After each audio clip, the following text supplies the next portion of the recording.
After pouring away the coffee and returning to the armory to take the thick stack of historical materials and explanatory transcripts from Old Neil, Klein followed the wall of lights up the staircase to the Blackthorn Security Company. Tap, tap, tap. His footsteps echoed in the sealed and quiet basement.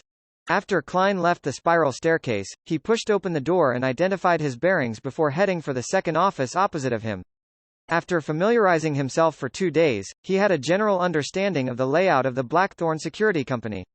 The entrance brought visitors to a huge reception hall with sofas and tables. Through the partition, there was an inner region. To the left of the corridor were 3 rooms. From the nearest to the furthest, they were Mrs.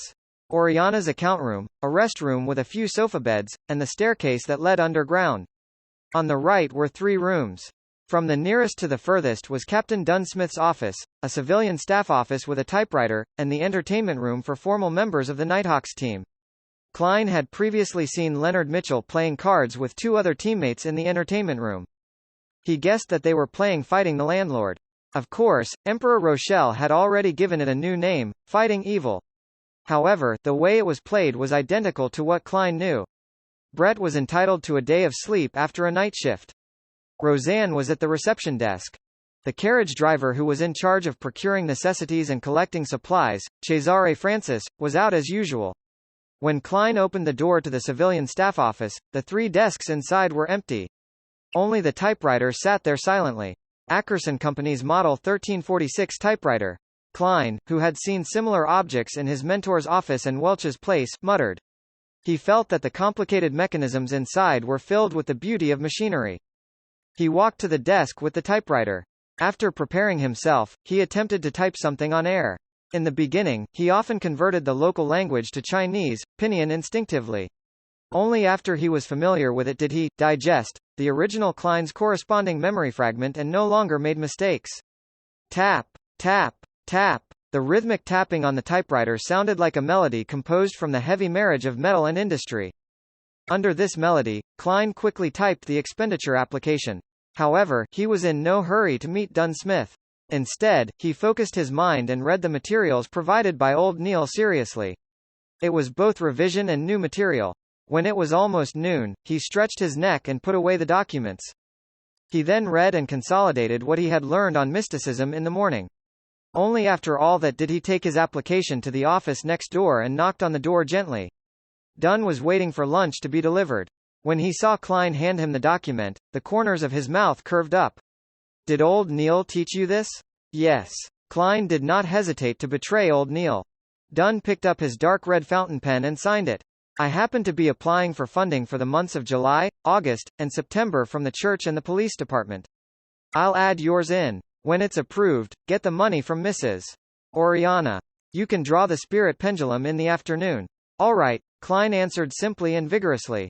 His tone and eyes were obviously filled with joy.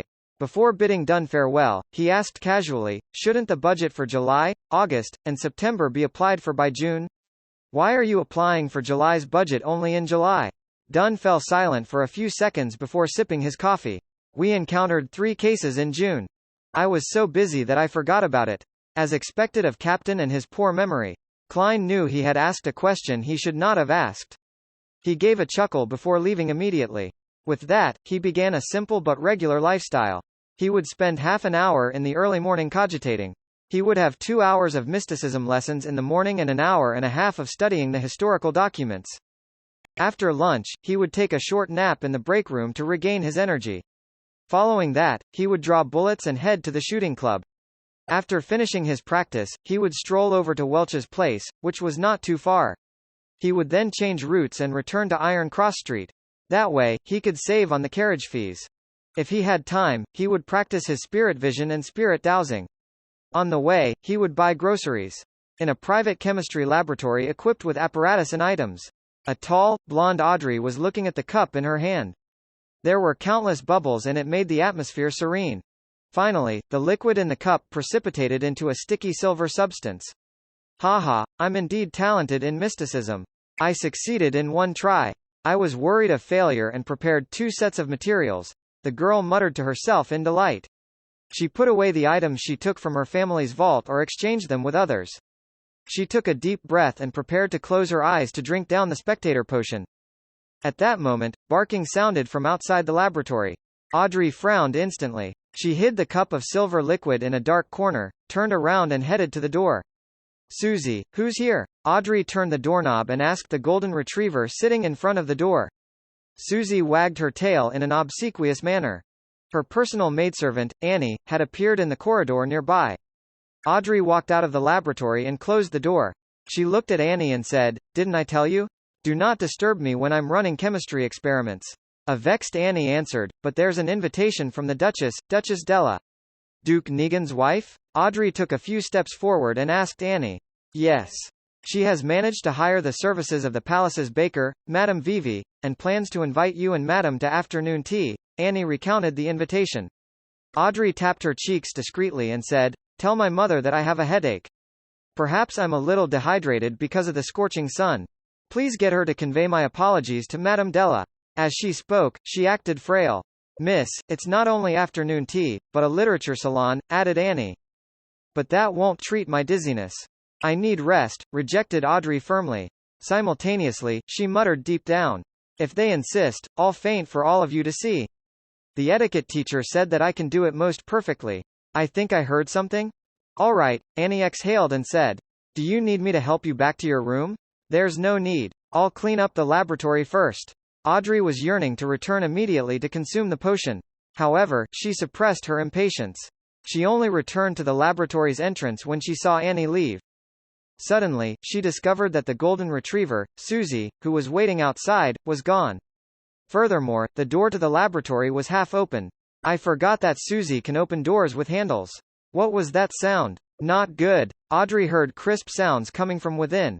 Suddenly, she came to a realization as she charged into the laboratory. All she could see was the cups shattered on the floor.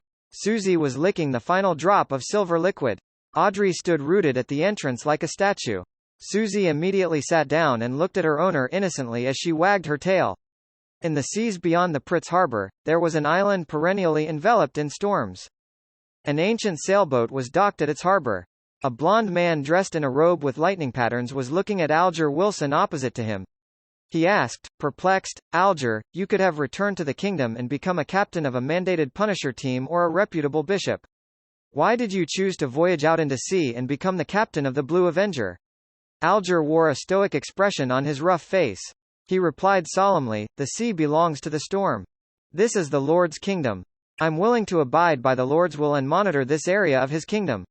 "All right." The blonde-haired man clenched his fist and struck his chest. "May the storm be with you. May the storm be with you." Alger replied with the same standard salute. He stood on the deck with a few sailors and watched his companions leave the boat, walking into the distance. "Sains, you do not understand because you do not know enough," Alger muttered silently. Meanwhile, Audrey finished her second concoction in a panic-stricken state. Seeing that the silver potion looked nothing different from before, she was nearly moved to tears. Gulp. She quickly drank down the spectator potion. Friday. A storm befell Tingen. The heavy rain pounded on the windows of every household. Inside the Blackthorn Security Company, Klein, Roseanne, and Brett sat on the sofa in the reception hall and enjoyed lunch. As there was only a kettle for boiling water, there was no way to heat up leftovers. Klein could not eat rye bread every day or take the carriage home every day. If he did that, he would have to walk from Iron Cross Street to Welch's place in the afternoon and consider taking a carriage back. It was a waste of money. Therefore, he began joining Roseanne and his colleagues in eating the so-called office rations. The nearby Old Will's restaurant would punctually send a waiter at 10:30 every day. He would ask for their orders and after determining the quantity, he would send it over at 12:30. The food was contained in what resembled meal boxes. At 3, he would return to take their orders for dinner and take back the utensils. The rations included meat, vegetables, and bread. Although the quantity was lacking, it was barely sufficient to fill a person. A cost of a meal ranged from 7 to 10 pence depending on the different premium levels. Klein would always thicken his skin and order the meal costing 7 pence. Typically, there was half a pound of wheat bread, a tiny piece of meat cooked in different ways, a ladle of thick soup with vegetables, and tiny bits of butter or margarine. "We actually only have one Nighthawk here today," Roseanne said as she delivered a spoonful of thick soup into her mouth. "I heard that a case with cultist elements is going on in Golden Indus. Therefore, the police department has requested for 2 Nighthawks. Brett said as he put down his bread. Klein used the remaining wheat bread and dabbed it into the last bits of meat juice before stuffing it into his mouth. He did not say a word. Under his left sleeve, there was a silver chain with a topaz hanging. At that moment, knocks sounded outside the half-closed main door. "Please come in." Roseanne was taken aback as she put down her spoon. She quickly used a handkerchief to wipe her mouth and stood up. The door was pushed open as a man in a halved-top hat came in. The left shoulder of his black formal suit was drenched. The sides of his hair had grayed. He put away his umbrella and said to Klein and Company, "Is this the former small mercenary squad?" "You can say that," answered Roseanne like clockwork. The lanky man coughed and said, "I have a mission request." "A mission request? You probably came to the wrong place. This security company's signboard is really nothing but a signboard." Klein immediately held back his urge to lampoon when he heard the visitor. How he yearned for there to be a message board and a screen for him to share his thoughts. But he soon realized that he had once asked a similar question. The captain's answer was that they could take on jobs if they were free. The money earned could be used as funding for the team's petty cash account and bonuses for the participants. Roseanne's eyes darted around as she thought for a moment before saying, "Our security personnel are all out on missions. The fastest it will take for them to return is an hour. If your matter isn't urgent, you can consider our services." Among the 6 formal Nighthawk members, Captain Dunn Smith had been invited to the cathedral by the bishop for some unknown discussion. Leonard Mitchell was guarding Chaney's Gate in his place. Corpse Collector Fry and Sleepless Royale Reading had already headed to the Golden Indus Borough to assist the police in the investigation of a robbery case with cultist inklings. Sleepless Kenley White was on leave, while Midnight Poet Sika Tron had gone to Raphael Cemetery in the north suburb for a daily patrol. As for the remaining 2 Beyonders, Old Neil was frail and too advanced in his years. He had not taken any missions in a long time. Klein was still a novice and was truly inadequate in various aspects. "They are all out." With one hand holding his umbrella, the lanky man's expression turned gloomy as he took off his hat. He bowed and said, "Sorry for intruding. Goodbye." He turned around and walked out. He went down the stairs and left 36 Zoutland Street amid the spattering rain and howling winds. What a bloody pity. Roseanne watched the man left and sighed regretfully. Although she would not have gotten any share of the commission, she definitely would have been able to partake in a sumptuous meal. There's nothing we can do about it. Chaney's Gate needs someone watching it all the time. Klein put down his cutlery in satisfaction. Even though he did not like the soup mixture of turnips and vegetables, he still drank it clean. "Don't tell me you want Brett to take the mission? Or yourself?" Roseanne rolled her eyes and giggled. "Brett won't do, but you can. Our Mr. Sear." The moment she finished her sentence, she immediately realized what she had just said. She covered her mouth in shock because the door had not been fully closed. If someone walked past outside or heard anything about Beyonders, it would be considered a leak.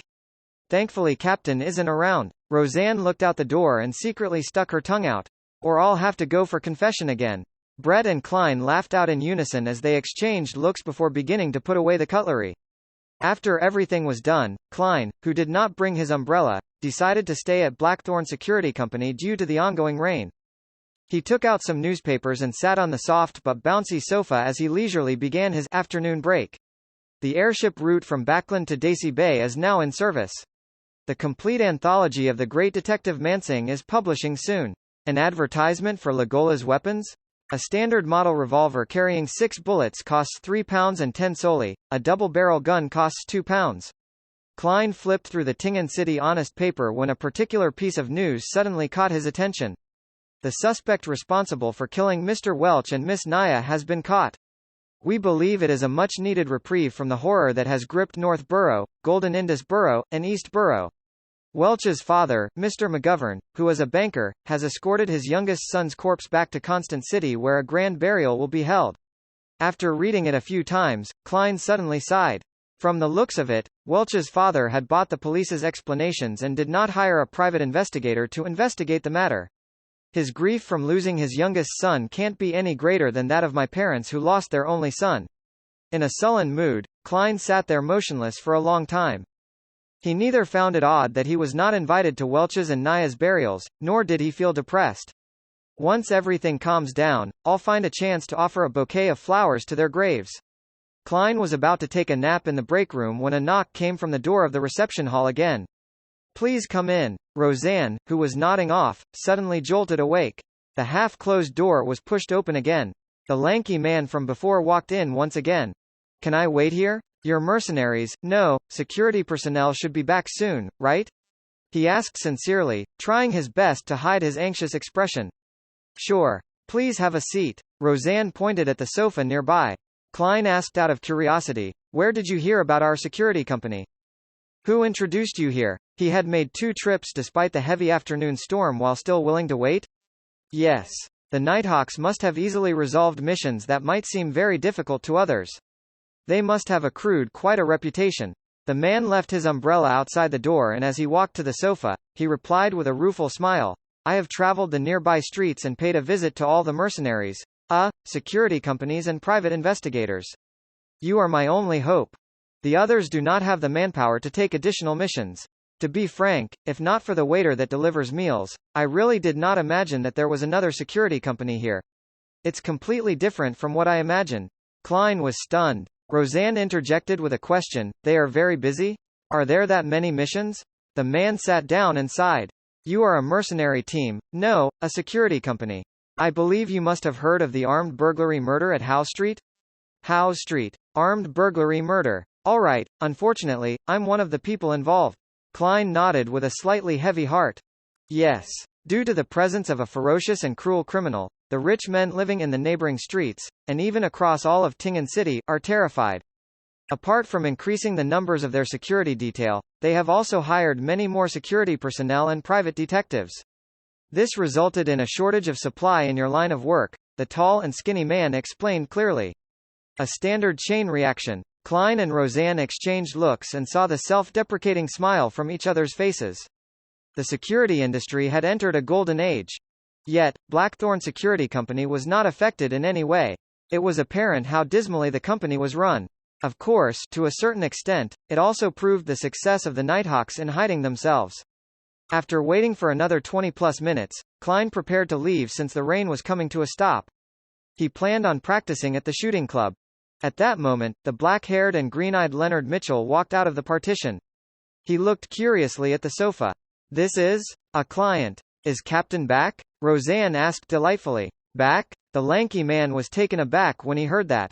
He had been sitting there, staring at the door. How did he not discover someone's return? Roseanne's expression immediately froze as she chuckled. As a security company, we don't only use the front door. Figures. The lanky man nodded in enlightenment. He was also not surprised by the term captain. Security companies were mercenary teams or small-scale mercenary guilds. It was normal for captain to be used. Leonard did not tuck in his white shirt. His black vest was also casually draped on. He took a glance at the lanky man when he suddenly snapped his fingers and said, I'm a member of the security personnel at Blackthorn. How might I address you? How may I help you?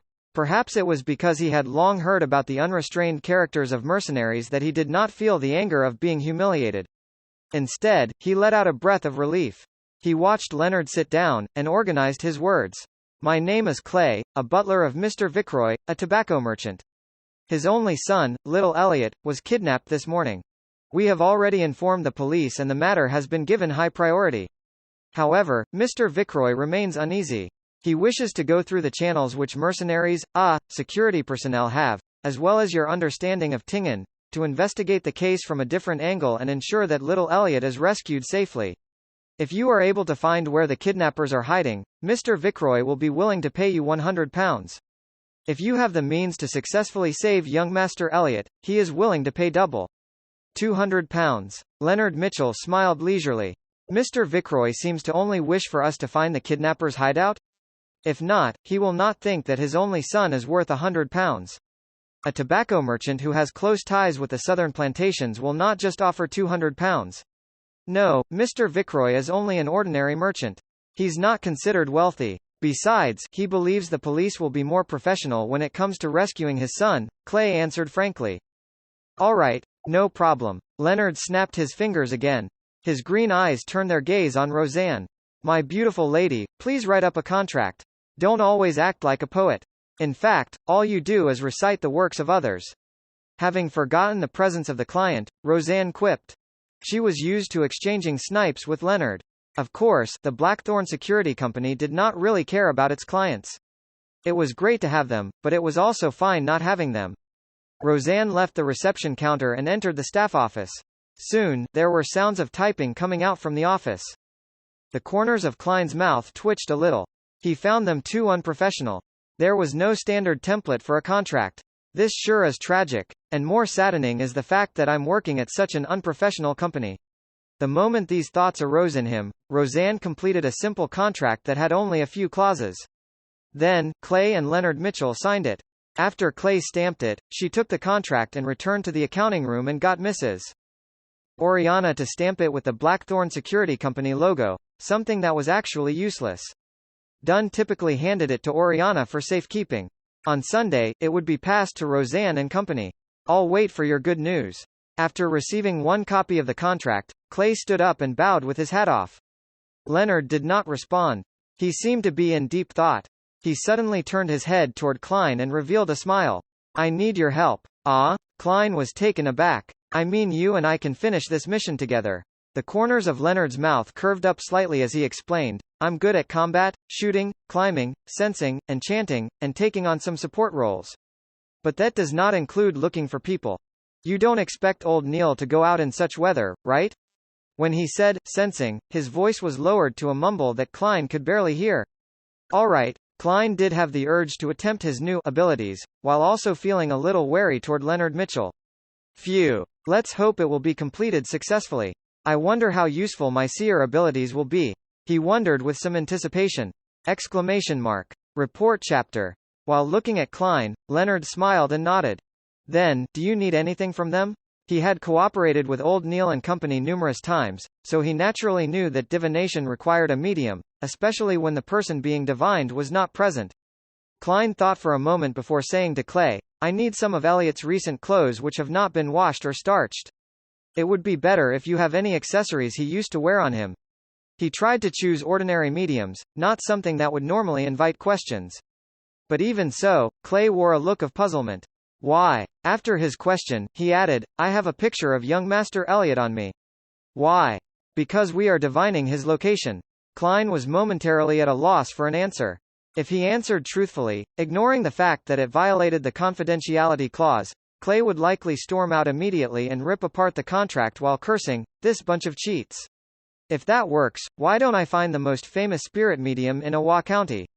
By the side, Leonard Mitchell chuckled and said, Mr. Clay, my partner, colleague rears a unique pet. Its sense of smell is sharper than a hound's. That's why we need clothes that little Elliot wore and items he used to wear on him to aid us in finding him. As you know, clues typically bring you to a general region. As for the picture, we would need it too. Both of us need to know what little Elliot looks like. Clay accepted the reason by nodding slowly. Will you be waiting here, or will you be going with me to Mr. Viceroy's residence in the city? Let's go together. It saves time, replied Klein simply. Not only was he eager to try out his abilities as a Beyander, but he also wanted to save the child. All right, the carriage is downstairs. As Clay spoke, he took out a black and white photograph and handed it to Leonard. It was a picture of Elliot Viceroy alone. He was about 10 years old with rather long hair that nearly covered his eyes. There were obvious freckles on his face and he did not seem to stand out. Leonard glanced at it and handed it to Klein. Klein took a careful look and placed the photograph into his pocket. Then, he took his cane and put on his hat. He followed the two out of Blackthorn Security Company and boarded the carriage downstairs. The carriage's interior was rather spacious. It was lined with thick carpet and a tiny table to rest items on. As Clay was around, Klein and Leonard did not say a word. They quietly took in the experience of traversing the pooling roads in a carriage. The carriage driver is quite good. Leonard broke the silence after some time with praise and a smile. Yeah, Klein answered perfunctorily. Clay forced a smile and said, your compliments are his honor. We will be there soon. As they were afraid of alerting the kidnappers, the carriage did not stop at the Viceroy's residence. Instead, it stopped at the side of a nearby street. Clay held an umbrella and returned along. After waiting for some time, Leonard talked to Klein again. My surmise the last time was not without a goal. I was just trying to tell you that the notebook will definitely appear again. Perhaps, it might be soon. That really isn't a happy surmise. Klein used his chin to gesture towards the carriage driver outside, indicating that he did not wish to discuss sensitive topics with outsiders around. Leonard whistled and turned his head to look out the window. He saw raindrops streak across the glass, leaving behind blurry marks. It made the world outside a complete blur. After a while, Clay returned with a bag of items. Since he walked in a hurry, the edge of his trousers were soiled and his shirt front was slightly wet. These are the clothes young Master Elliot wore yesterday. This is the storm amulet he used to wear. Klein took it and glanced at it. He discovered it to be a miniature gentleman's formal suit, a small shirt, vest, bow tie, etc. And the storm amulet was made of bronze. It was carved with symbols representing gales and sea waves, but they did not trigger Klein's perception. I'll recount in detail the incidents leading up to young Master Elliot's kidnapping. Hopefully, it will let you find him easier. Clay sat down and described the nightmare that happened in the morning, hoping that the helpers he went through great trouble to hire would be of help. Klein and Leonard held no interest in the specifics. All they cared about was the number of kidnappers, if anything unusual had happened, or if they had any weapons. 3. Normal, armed with firearms. After obtaining the desired information, they bade Clay farewell and hired a two-wheeled light carriage. Unlike public carriages, private hire carriages were either four-wheeled or two-wheeled. They were charged either by time or distance. The latter was at 4 pence a kilometre in the city and 8 pence a kilometre outside. The former cost 2 soldi per hour or part thereof. After the first hour, there were additional charges of 6 pence every 15 minutes. In inclement weather or if the customer needed to go faster, the fare could even be higher. Klein had heard from Azek that in the capital, Backland, these carriage drivers were famous for quoting outrageous prices. To him, taking a private carriage was quite a luxury. However, he did not need to worry about this at the moment since Leonard had tossed 2 1 soldi notes to the carriage driver. Charge it by the time. After Leonard gave his instructions, he closed the carriage's door. Where are you going? The carriage driver was delighted and puzzled as he held the 2 notes. Wait a moment. Leonard cast his gaze at Klein. Klein nodded slightly and took out Elliot's clothes. He spread it out on the carriage's floor and then wound the storm amulet around his cane's handle. He held the silver inlaid black cane and hung it straight over Elliot's clothes. He gathered the sphere of light in his head as his mind rapidly turned still. His brown eyes quickly turned deeper in color as he entered a half-cogitation state. He felt his body's spirit turning light. He vaguely saw the world of spirits everywhere. He silently said, Elliot's location. After repeating it 7 times, he released his grip of the black cane, but the cane did not fall to the ground. It remained standing in front of him even though the carriage was shaking. Minute but invisible stirrings happened around Klein and he felt as if pairs of eyes were looking at him. Over the past few days, Klein had felt this sensation occasionally when he was in the state of cogitation or spirit vision. With a little fear, he looked at the cane with his deep black eyes. He recited once again in his heart, Elliot's location. Elliot's location. After he finished saying that, the cane fell and pointed straight ahead. Straight. Klein held the cane and said in a deep voice. His voice sounded a little ethereal as though it could penetrate the unknown world. This was one of the divination abilities he had grasped. It was called, dowsing rod seeking. The tool of choice had to be wooden, metallic, or a mixture of both. In ordinary circumstances, he would require 2 real dowsing rods. Dowsing rods were shaped like 2 straight metal wires tapered to an edge. He would hold on to the shorter side and turn it to ascertain the correct direction. But as a seer, Klein realized that through practice, he could search for people directly using this method. He could also use his cane as a replacement for dowsing rods. The direction in which the cane fell was the direction of the item he was seeking. As for the Antigonus family's notebook, Klein could not remember it at all. Without the slightest impression, there was no way for him to find it. Go straight. Leonard instructed the carriage driver loudly. We will tell you when there's a need to turn. The carriage driver did not understand why that was necessary, but the notes in his pocket and the willingness of his passengers to hand over the money kept him quiet. He chose to follow the strange instructions. The carriage proceeded slowly, passing through one street after another. Midway, Klein used dowsing rods seeking to correct their direction. After the carriage circled a building once, he finally determined that Elliot was inside. It had only been 30 minutes since they bade Clay farewell. After sending off the cane, Klein did not continue using Elliot's clothes.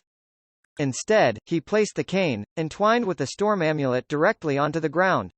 His eyes turned dark once again as the raindrops around him suddenly spun in place. The cane fell to the front with a slant. Klein pointed at the staircase and said, "There. At times, I really envy old Neil. Similarly, I envy you now."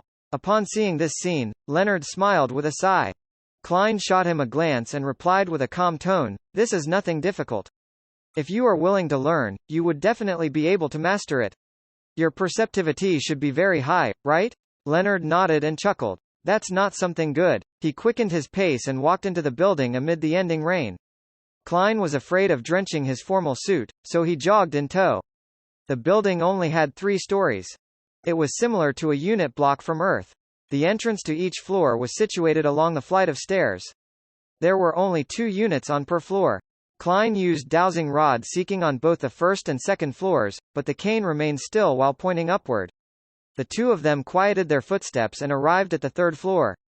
Klein once again placed the black cane on the floor. Whoosh! A breeze blew across the stairs as his pupils changed colors. The darkness seemed like it could suck the souls of people. Whoosh! Whoosh! Whoosh! Sobs seemed to sound out around them. Klein relaxed his palm as the cane with the entwined storm amulet magically stood erect. He silently read Elliot's location again. He watched his black cane drop silently as it pointed to the right room. They should be in there. While Klein picked up his cane, he tapped his glabella twice. Various colors saturated as he looked at the right room. He saw all sorts of auras inside. 1, 2, 3, 4. 3 kidnappers and 1 hostage. The numbers match. One of their auras is short. It's likely Elliot. Mr. Clay said that they have 2 hunting rifles and a revolver. Klein whispered. Leonard chuckled. "Let me recite a poem for them. Why be a kidnapper? Why can't you happily be civilized person?" He put down the bag with Elliot's clothes and took 2 steps forward. His expression suddenly turned serene and melancholic. His magnetic and deep voice gradually sounded. "Oh, the threat of horror, the hope of crimson cries. One thing at least is certain, that this life flies. One thing is certain, and the rest is lies. The flower that once has bloomed forever dies." Report chapter. Leonard's singing sounded like a lullaby as it lightly resounded through the doors and into the winding wooden stairwell. Klein's mind immediately turned torpid. He felt like he saw a silent moonlight and serene rippling lake. His eyelids rapidly turned heavy as if he were about to fall asleep standing. Amid these indistinct sensations, he also felt a strange, formless, and indifferent focus on his back. It felt like he was wandering the spirit world himself. A baffling sense of déjà vu suffused as Klein suddenly found his train of thought once again. With his strong spiritual perception and extreme familiarity with cogitation, he barely escaped the influence of the midnight poem. However, he remained serene and could hardly evoke any emotions. Soon, Leonard stopped singing as he turned his head with a smile. "I'm considering asking Captain's permission to apply for a Phaenopoder lute. How can there not be an accompaniment when singing? Heh, I'm just kidding. I can hear them asleep." The black-haired, green-eyed Nighthawk with his poetic vibe took a stride forward and walked to the door that separated them from the kidnappers and hostage. He suddenly moved his shoulder and threw a punch at the door's lock. Crack! The wooden board around the lock shattered in a muffled manner. "This requires precise control." Leonard turned his head and smiled. He then reached his hand into the hole and opened the door. Klein, who had regained consciousness, was not as confident as him. He reached under his armpit, drew his revolver, and turned the cylinder, making sure that he could shoot at a moment's notice. As the door swung back, he saw a man sleeping on a table with a gun by his feet. Another man was rubbing his eyes in a daze while trying to stand up. Bam! Leonard slid forward and struck the awakening kidnapper unconscious. Klein planned to enter as well when he suddenly sensed something. He turned around abruptly and faced the stairwell. Tap, tap, tap. Footsteps were approaching from below. It became clear that something was a hatless man in a brown coat circling the stairwell in his progression toward the 3rd floor while hugging a paper bag of bread. Suddenly, he stopped. He saw a gun's barrel aiming at him with a metallic luster. His pupils reflected a young man dressed in a halved-top hat, black formal suit with a bow tie of the same color. It also reflected the cane which rested along the rail and the dangerous revolver. "Do not move. Raise your hands. 3, 2, 1. Klein's tone was deep but relaxed. He held the revolver with both hands as he tried to imagine the man as a target from his practice.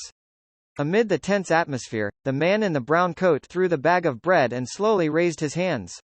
"Sir, is this a kind of a joke? Has there been a misunderstanding?" He stared intently at the finger that Klein had placed on the trigger as he forced a smile. Klein was temporarily unable to determine if he was an accomplice or a neighbor, but he did not reveal any abnormalities. He said in a deep voice, "Do not attempt to resist. Someone will determine if it's a misunderstanding in a while." At that moment, Leonard, who had finished handling the kidnappers, walked out and noticed the man in the stairwell. He said leisurely, "So the kidnappers have another accomplice responsible for buying and delivering food?" Upon hearing this, the man's pupils constricted as he suddenly raised his foot and kicked the bag of bread up in an attempt to block Klein's vision. Seemingly unaffected, Klein coldly pulled the trigger like his usual training. Bang! Blood burst out from the man's left shoulder. He tumbled to the ground and attempted to escape from the second floor. However, Leonard had already reached his hand towards the handrail before leveraging himself to jump over. With a dull thud, Leonard landed on the man from above. The man fainted as Leonard swatted away some of the blood that had splattered on him. He looked up at Klein and chuckled. "Nice shooting. I was trying to hit his legs." The corner of Klein's mouth twitched in an indiscernible manner as he caught a whiff of the smell of blood. He discovered that despite not having any enhancements to his visual, auditory, or tactile senses after consuming the seer potion, he could still see obstructed objects and hear faint footsteps, allowing him to take preemptive judgment. Was this in the scope of spiritual perception? Klein nodded in thought as he watched Leonard find a sharp dagger in the accomplice's possession and drag him into the room. With a gun and cane in each hand, Klein entered the kidnapper's room. They saw Elliot Vickroy jolt awake from the gunshot as he straightened his body and sat up slowly from a huddled position. Leonard had securely tied up the three kidnappers with the rope they used against Elliot. Bunched together, they were thrown in a corner. The lack of rope was made up by tearing their clothes. The unconscious man who had been shot in the shoulder was bandaged, but Leonard disdained getting his hands dirty, so he did not help him extract the bullet. Who are you people?" Elliot stammered in pleasant delight when he saw the scene before him. "Yes, you guessed right. Very precise." The genuflecting Leonard answered casually. "I never expected this bastard to have some humor cells in him." Klein lowered his revolver and said to Elliot, "We are mercenaries hired by your father. You can also call us security personnel." "Phew, for real? Have I been saved?" Elliot said joyfully without daring to make any movements. It was apparent that he had suffered quite harshly in the short few hours of being a kidnapping victim. He did not have the kind of rashness someone his age normally would have. Leonard stood up and said to Klein, "Go downstairs and find some patrolling cops. Get them to inform the tobacco merchant. I do not wish to walk out with a child and 4 idiots like a kidnapper." Klein, who was wondering about the aftermath, nodded. He put away his revolver, picked up his cane, and walked to the staircase. As he went down the stairs, he had a nagging feeling that he had forgotten something. In addition, he heard Leonard say to Elliot, "Don't be nervous. You will soon see your father, mother, and your old butler, Clay. Why don't we play a round of Quint?" Klein held back his laughter and walked out into the streets. With the help of pedestrians, he found 2 patrolling policemen. He did not use his badge and identification as a member of the Special Operations Department. Instead, he used his identity as a professional security company and recounted the happenings factually. As for him holding a gun, he was not worried at all. He had received an all-purpose weapon usage certificate the day before yesterday. His application was accelerated by going through internal channels. The 2 policemen exchanged looks and one of them left to gather reinforcements and inform the Vickroy family. The other policeman followed Klein to the kidnapper's room. After waiting for more than 40 minutes, Leonard signaled to Klein while the policeman was not paying attention. Klein was to sneak out of the room with him. "Trust me, heading to the police station is an extreme waste of time." "Let's leave first," the Nighthawk with the poetic bearing explained with a relaxed look. Since Leonard was making it clear that he would take any responsibility for any repercussions, he did not retort and followed in tow. Almost 5 minutes later, a few carriages rushed to the building where the kidnappers were. The old butler, Clay, disembarked with his portly master, Vickroy. Up to this moment in time, he was still in a daze. He found it incredulous that news would come so fast. It felt like a dream. Suddenly, he heard a crisp snap as he turned around. A 2-wheeled carriage drove past with its windows open. The black-haired and green-eyed Leonard had snapped his fingers again. After passing by Vickroy's carriage, Leonard closed the window, turned around, and looked at Klein. He extended his right hand and smiled. "It was a pleasure working with you.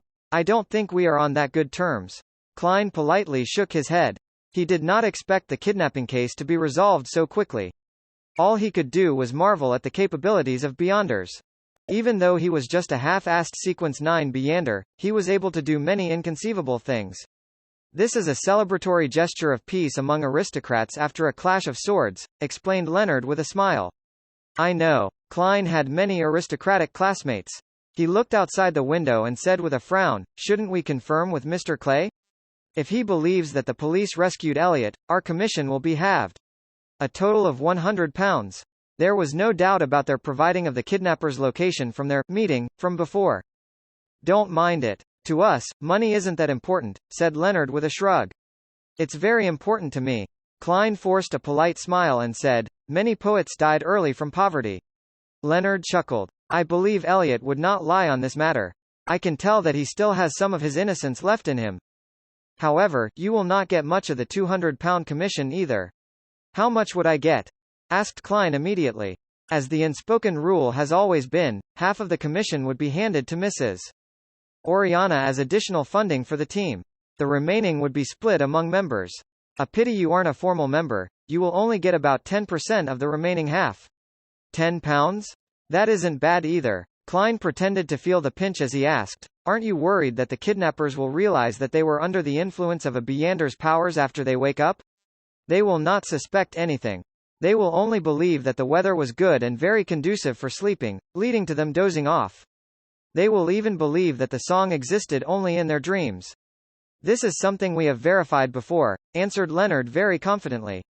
Instead, it's your demon-hunting bullets that might arouse suspicion. Of course, you being a queer who enjoys mysticism would be a perfectly reasonable explanation.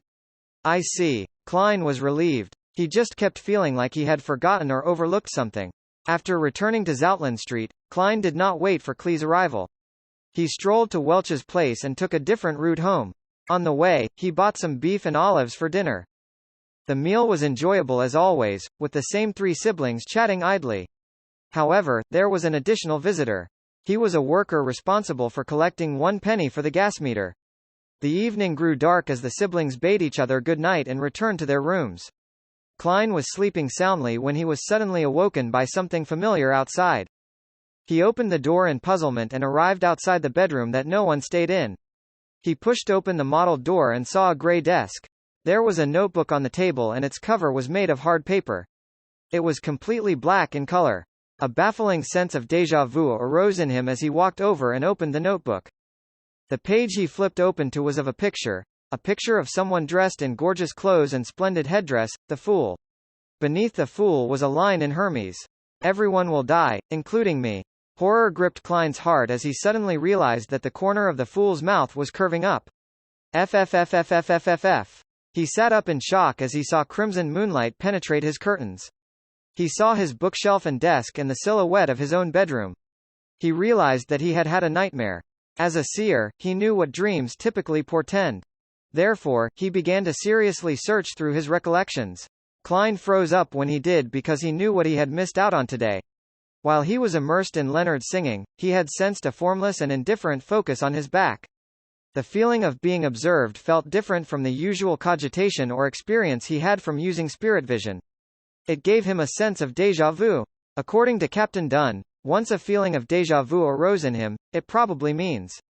Klein suddenly sat straight and confirmed the feeling. Yes, it's that notebook. That Antigonus family's notebook! ! Report chapter. The Antigonus notebook is in the apartment across the kidnappers. Although it was very coincidental, Klein believed that his intuition was correct. He immediately got out of bed and rapidly changed out of the old clothes he usually wore to bed. He picked up a white shirt beside him and draped it on, quickly buttoning from top to bottom. 1, 2, 3. He suddenly realized that he was missing buttons. The left and right sides did not seem to match. On careful look, Klein realized that he had made a mistake buttoning the first button, causing the shirt to warp. He shook his head helplessly before taking a deep breath and slowly breathing out, using some of his cogitation techniques to restore his calm. After putting on his white shirt and black trousers, he barely managed to wear his armpit holster steadily. He pulled out the revolver he hid under his soft pillow and holstered it. Without time to tie a bow tie, he draped his formal suit on and with a hat and cane in each hand, he walked to the door. After putting on his halved top hat, Klein gently twisted the door handle and walked into the corridor. He carefully closed his bedroom's wooden door and sneaked downstairs like a thief. He used a fountain pen and paper in the living room to leave a note, informing his siblings that he had forgotten to mention that he had to be early for work today. The moment he was out the door, Klein felt a cool breeze and his entire being calmed down. The street in front of him was dark and silent without any pedestrians. Only the gas lamps illuminated the streets. Klein took out his pocket watch from his pocket and snapped it open. It was just 6 in the morning and the crimson moonlight had not completely faded away. However, there was a hue of sunrise over the horizon. He was just about to seek out an expensive for-hire carriage when he saw a 2-horse, 4-wheeled trackless carriage approaching him. There are public carriages this early in the morning? Klein was puzzled as he went forward and waved for it to stop. Good morning, sir. The carriage driver stopped the horses skillfully. The ticketing officer beside him had his hand to his mouth while yawning. To Zoutland Street. Klein scooped out 2 pennies from his pocket and 4 halfpence. 4 pence, the ticketing officer replied without any hesitation. After paying for the ride, Klein got onto the carriage and found it empty. It exuded a clear loneliness amid the dark night. You are the first one, said the carriage driver with a smile. The 2 brown horses widened their pace as they proceeded briskly. To be honest, I never imagined there to be a public carriage so early in the morning. Klein sat near the carriage driver and made idle chatter to divert his attention and relax his tense mind. The carriage driver said in a self-deprecating manner, from 6 in the morning to 9 at night, but all I earn is £1 a week. Are there no breaks? Inquired Klein in bafflement. We take shifts to rest once a week. The carriage driver's tone turned heavy. The ticketing officer beside him added, we are in charge of plying the streets from 6 to 11 in the morning. Following that, we have lunch and an afternoon break. Near dinner time, which is 6 in the evening, we replace our colleagues. Even if we do not need rest, the 2 horses will need it. It wasn't anything like that in the past. There was an accident that should not have happened. Due to fatigue, a carriage driver lost control of his carriage and it toppled. It resulted in us having shifts. Those bloodsuckers would never become this kind so suddenly otherwise. The carriage driver scoffed. Under the illumination of dawn, the carriage drove towards Zoutland Street and picked up 7 to 8 passengers on the way. After Klein was less tense, he did not converse further. He closed his eyes and recalled the experiences from yesterday, hoping to notice if he had forgotten anything. By the time the skies were bright when the sun was fully up, the carriage finally arrived at Zoutland Street. Klein pressed his hat with his left hand and briskly jumped off the carriage. He quickly stepped into 36 Zoutland Street and arrived outside Blackthorn Security Company after going up the flight of stairs. The door was still closed and had yet to open. Klein took out the ring of keys by his waist and found the corresponding brass key and inserted it into the keyhole and twisted it. He pushed forward as the door slowly opened. He saw the black-haired, green-eyed Leonard Mitchell sniffing at a recently popular cigarette.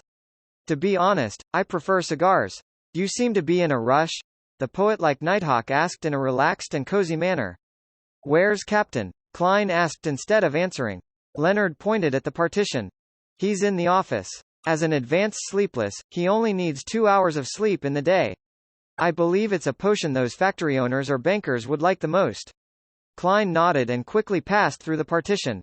He saw that Dunn Smith had opened the door to his office and he was standing at its entrance. What's the matter? Dressed in his black windbreaker, he held a gold-inlaid cane with a solemn and stern expression. The feeling of déjà vu came to me. It should be the notebook. The Antigonus family's notebook. Klein tried hard to make his answer clear and logical. Where was that? Dunn Smith's expression did not have any obvious changes. However, Klein's intuition told him that a clear and invisible stir had happened in him. This was possibly a flash of his spirit or a change in his emotions. It's at the place Leonard and I saved the hostage yesterday. Opposite the kidnapper's room. I didn't notice it back then until I had a dream and received a revelation. Klein did not conceal anything. From the looks of it, I missed out on making huge contributions. Leonard, who had walked to the partition, chuckled.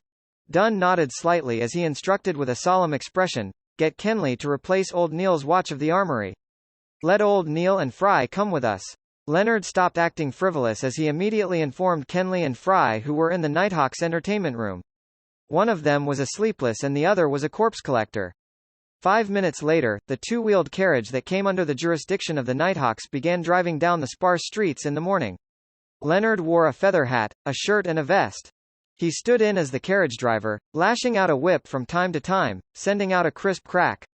Inside the carriage, Klein and old Neil sat on one side. Facing them were Dunn Smith and Fry.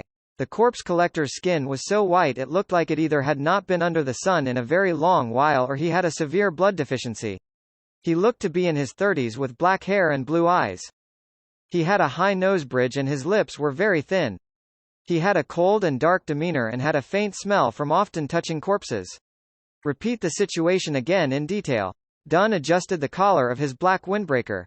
Klein stroked the hanging topaz in his sleeve as he began from their mission commissioning until the dream. By the side, old Neil chuckled. Your fate seems to be entwined with that Antigonus family's notebook. I never expected you to meet it in such a manner. That's right. Isn't this too much a coincidence? Thankfully, Leonard just mentioned that there was no indication of hidden factions of mysterious powers at play from the preliminary investigations of Elliot's kidnapping. It was solely a crime motivated by money. Otherwise, I would really suspect if someone had deliberately arranged for this to happen. Klein found the situation rather curious. It was too coincidental. Dunn did not express his ideas as he was in deep thought. Likewise, corpse collector Fry maintained his silence in his black windbreaker. Only when the carriage stopped at the building mentioned by Klein was the silence broken. Let's go up. Klein, you and old Neil walk behind. Be careful, very careful. Dunn got off the carriage and pulled out a strange revolver with a clearly long and thick barrel. He stuffed it into his right pocket. All right, Klein did not dare take point. After Leonard found someone to watch the carriage, the five Beyonders walked orderly into the building. With very light footsteps, they arrived at the third floor. Is this the place? Leonard pointed at the apartment opposite the kidnappers. Klein tapped his glabella twice and activated his spirit vision. In this state, his spiritual perception was enhanced again. He found the door familiar as if he had once entered it before. Yes. He nodded in affirmation. Old Neil also activated his spiritual perception and after observing carefully, he said, There's no one inside, nor are there any spiritual glows of magic. Corpse collector Fry added with his hoarse voice, There aren't any evil spirits. He could see many spiritual bodies, including evil spirits and restless wraiths, even without activating his spirit vision. Leonard took a step forward and, like yesterday, punched the door's lock. This time not only did the surrounding wood shatter, even the door lock flew and fell noisily to the ground. Klein seemed to feel an invisible seal instantly vanish. Immediately following that, he caught a whiff of an intense stench. Corpse, a rotting corpse, Fry described coldly. He did not appear to suffer from nausea. Dunn reached out his black-gloved right hand and pushed open the door slowly. The first thing that they saw was a chimney. For early July, there was an abnormal heat emanating the room. In front of the chimney was a rocking chair. Sitting on it was an old woman dressed in black and white. Her head hung low. Her body was abnormally large. Her skin was blackish-green and swollen. It felt like she would explode from a simple prod, spewing a foul rotting stench from within. As maggots and other parasites squirmed between her flesh, blood, and rotting juices, or clothes and wrinkles, they appeared like points of light in spirit vision. They seemed to cling close to an extinguished darkness. Paw! Paw! The old woman's eyeballs dropped to the floor and rolled a few times, leaving behind a yellowish-brown streak. Klein felt disgusted and being unable to tolerate the putrid stench any longer, he bent over and puked. You! Klein squatted there, vomiting involuntarily. He was soon done with his puking since he did not eat breakfast. At that moment, a tin-colored square flask that looked like a cigarette box appeared in front of him. The mouth which had lost its stopper emitted a mixture of smells akin to tobacco, disinfectant, and mint leaves. It cleared up Klein's nose and rejuvenated him. The pungent smell continued to linger, but Klein no longer felt nauseous. He soon stopped vomiting. He traced the tiny flask up and saw a pale hand that did not seem to belong to a member of the living.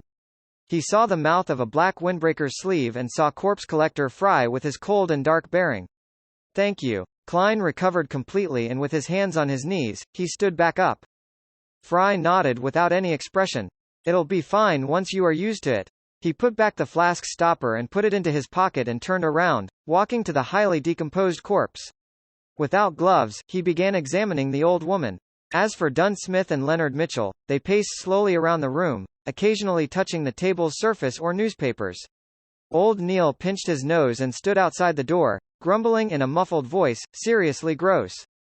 I'm going to request for additional pay this month. Dunn turned his head over and touched the wall beside the chimney with his gloved right hand. While doing so, he asked Klein, "Does this place look familiar?" Klein held his breath and constructed the silver pocket watch in his mind to calm down. With him already in his spirit vision state, he immediately felt different. A scene that came from the deepest recesses of his memories flashed past his eyes. Chimney, rocking chair, table, newspapers, the rusty nails on the door, the tin cans inlaid with silver. The scenes were dark and dull, like a documentary from Earth. However, it was even more blurry and illusory. The scene quickly stacked against what Klein was seeing. The feelings of déjà vu and having been here before presented themselves clearly. An illusory and ethereal scream seemed to pass through invisible walls. Hornassus. Phlegria, Hornassus, Phlegria, Hornassus, Phlegria. It feels a little familiar. Klein answered honestly while his brain felt a stabbing pain. Thankfully, he quickly tapped his glabella twice. Hornassus? The Hornassus mountain range that appeared in original Klein's diary? That is content that was deciphered from the Antigonus family's notebook. The murmurs were very similar to one of the previous ones. It involved the word, Hornassus. Is this a form of enticement? Klein was gripped by shock as he did not dare think deeper, afraid that he would place himself on the trajectory of losing control. Dunn nodded slightly and walked to a cupboard. He suddenly reached out his hand and pulled open its wooden door. The bread inside was moldy and there were about 7 gray, stiff dead rats. Leonard, go downstairs to get patrolling cops and explain the situation here, instructed Dunn. All right. Leonard turned and left the apartment. Following that, Dunn opened the door to 2 other bedrooms and did a careful search. After being certain that there were no clues as well as any sign of the Antigonus family's notebook, Fry also stood up. He wiped his hands with a white handkerchief he brought along with him and said, "The time of death was more than 5 days ago. There are no external injuries nor are there any clear signs that it was a result of Beyonder powers. The exact cause of death will require a postmortem. Did you discover anything?" Dunn turned to look at old Neil and Klein. The two who were no longer in spirit vision state shook their heads in unison. Apart from the corpse, everything else is normal. Actually, no, there was an invisible energy sealing the apartment in the beginning. As you know, there will usually be similar processes when we use ritualistic magic. Old Neil thought for a few seconds before adding.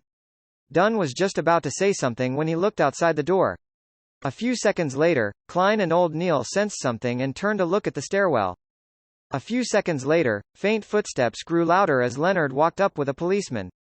The policeman's expression changed once he caught the noxious smell. He immediately cooperated with his colleague from the Special Operations Department and began knocking on the doors of the residents on the 2nd floor to gain an understanding of the situation on the 3rd floor. Moments later, the corporal with his 2 silver chevrons looked at the corpse on the rocking chair. Katie Stefania Bieber. Between 55 and 60 years old. Widow. Has rented this apartment with her son, Ray Bieber, for more than 10 years. Her husband was formerly a gem artisan. Her son is about 30 years old and is single. He inherited his father's trade and earns about £1.15 a week. According to their neighbors, they have not seen them in more than a week. Before the policeman continued, Klein already knew the critical point that followed. Missing. To be more precise, it was unknown where Ray Bieber had gone to. The ancient notebook could very well be on him. Do you have a picture of Ray Bieber? Dunn looked at the police officer. He was acting as the role of a high-ranking inspector. However, it was not really acting since he was indeed a high-ranking inspector on the police department's roster. His salary and various allowances were also paid according to his rank. Of course, it did not include his salary from the church. The police officer shook his head nervously and said, "I'm not sure. I'll have to return to the station to search for it. It's not typical for us to have pictures of every single person." Got it. Continue questioning the residents on the 1st floor. Ask them in detail. Dunn gave the order. As he watched the police officer leave, he closed the door and turned to old Neil. I'll leave the rest to you. If not, we will have to make all the residents sleep and obtain Ray Bieber's looks. Yay, I don't really trust sketches based on verbal descriptions. Old Neil nodded. He took out a few thumb-sized bottles from a pocket in his black classic robe and scattered the liquids in a particular order. Immediately following that, he pulled out a clump of powder and scattered it in a circle around him. Strangely, a biting smell spread and was not influenced by the nauseating smells in the room. Klein also suddenly noticed that there was an invisible force field around him. It separated him from the environment and everyone else. It was like the room in its previous state. Old Neil half closed his eyes as his lips mumbled a soft and indiscernible incantation. Without being prepared, Klein vaguely heard the words, "Goddess, give me strength, we look forward to the protection of the night." Hum! A sudden wind tore through the windows and blew up the powder. Klein's heart quaked suddenly as he felt goosebumps all over him. He found it difficult to describe. A terrifying smell, that made him afraid of looking directly, spread rapidly. He was confused as he tensed up, unable to relax. It felt as though he had plunged into a state similar to what one would have after working on a highly advanced mathematical problem. Suddenly, old Neil's eyes opened, his eyes pitch black. He took out a fountain pen from his pocket and began drawing on a piece of scrap paper on the table. He was so fast that his entire body was trembling. Klein focused his gaze and saw a face with recessed eyes and a tall nose bridge rapidly appear. When the natural curly short hair was done, old Neil wrote a single line beneath the portrait. Black hair, deep blue eyes. Left of his mouth is a fully ceramic tooth implant.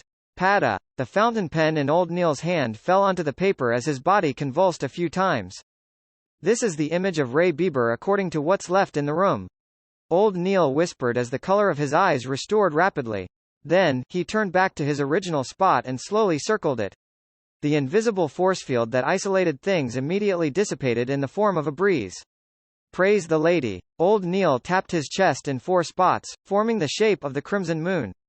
Klein's taut nerves relaxed as he made more acute observations. He discovered that there was nothing special about Ray Bieber's facial features. He had a relatively mild bearing. The only thing was that his philtrum sagged clearly. I'll try using dowsing rod seeking. He picked up the portrait and found male clothes in the bedroom and spread them onto the ground. Dunn, Leonard, and old Neil did not stop him as they watched him place the black cane above the clothes and portrait. Fry was as silent as always. Klein's eyes turned from brown to black as he finished his recitation, only to release his grip. The black cane stood silently like it was embedded in the ground. Ray Bieber's location. Klein silently repeated to himself again. With the sound of humming wind, the cane fell down but kept changing directions while falling. Finally, it began spinning in slight circles. Without any external help, the black cane stood stably again. Klein repeated a few times with the same outcome. All he could do was shake his head at Dunn and old Neil. A strange power was interfering with his divination.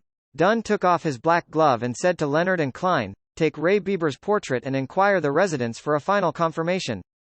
Following that, we will issue a warrant of arrest against him for the murder of his mother."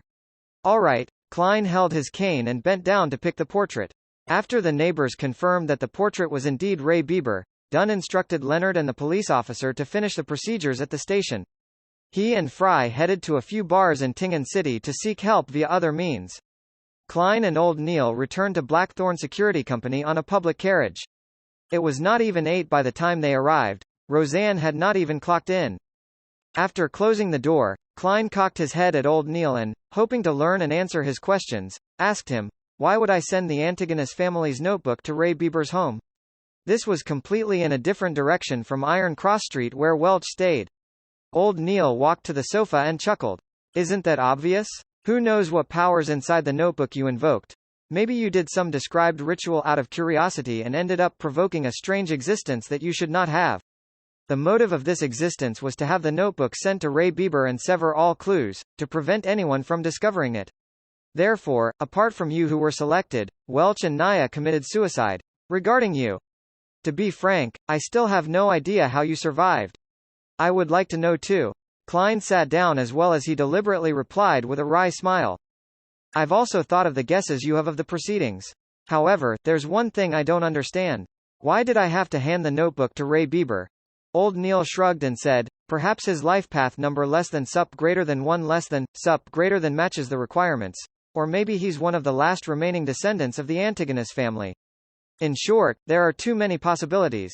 And why the notebook was sold to Tingen City would have similar reasons. I do not think it's because he's a descendant." Klein suddenly felt enlightened before he sighed. "Unfortunately, I did not discover immediately that Ray Bieber and that notebook have vanished." Old Neil laughed. "This is something that Dunn has to worry about. As for you, it's something good. Why do you say so?" Klein frowned in puzzlement. Old Neil rubbed his temples and said, I believe we have a general idea of why the three of you engaged in a mass suicide. That notebook is also now purportedly in Ray Bieber's hands. Furthermore, the matter has already been exposed. Regardless of whether you are alive or dead, it will hardly influence any subsequent developments. I believe that the surreptitious existence or mysterious power that caused all of this will not pay you any special attention. It's just like how you would not pay attention to the ants on the ground. Heh, as long as you do not try to make him recall you. And our arrest warrant for Ray Bieber will quickly reach the secret order. They will also be able to guess that it is related to the Antigonus family's notebook. Believe me, for a secret organization that has been in existence for more than 1,000 years, it has many channels of information. Therefore, their focus will be diverted to Ray Bieber's whereabouts, in a bid to find the notebook before us. They will not, nor is it possible for them to harass, stalk, or deal with you. Lad, congratulations on stepping out from the shadows of the past. What follows will be a brand new journey filled with sunlight. Klein nodded when he heard that as he said in a happy and relieved manner, I hope so. Having transmigrated here, he had been enveloped in uncertainty. Now, it felt like it had finally dissipated. However, Klein was still feeling uncertain because the notebook seemed to be tied to him in a certain manner. It went to the point of him bumping into remnant clues coincidentally from a normal mission of rescuing a hostage. He was afraid that there would come a day when a deliveryman would send him a parcel, only to realize that it was that Antigonus family notebook after opening it up. Let's hope everything will go as old Neil described. He silently prayed. When old Neil heard his reply, he immediately scoffed. You don't seem to be a devout believer of the goddess. At this moment, shouldn't you be drawing the sign of the crimson moon at your chest and say, May goddess bless us? Mr. Neil, you don't seem like one either. A real devotee would not say, what follows will be a brand new journey filled with sunlight. Having been studying mysticism under old Neil, Klein had established a decent friendship with him, so he did not stand on ceremony to return a sarcastic remark. Both of them locked eyes and chuckled with great rapport. At the same time, they tapped their chests 4 times. Praise the lady. At that moment, they heard the grinding sounds of machinery as the main door to Blackthorn Security Company opened. The elegant Mrs. Oriana with her fashionably coiled hair stepped into the reception hall with a light green dress. Good morning, Mr. Neil. Good morning, Klein. She held a small leather handbag as she greeted with a smile. It's another fabulous day today. A pretty good day. Good morning, Oriana. You are still as beautiful as 10 years ago, replied old Neil with a chuckle. Oriana's eyes turned to slits as she upturned her face. Mr. Neil, the way you praise is still as infuriating as 10 years ago. She enunciated the words, 10 years. Is that so? Old Neil looked at Klein, confused. He wore a perplexed look. Never mention anything that will remind the ladies of their age.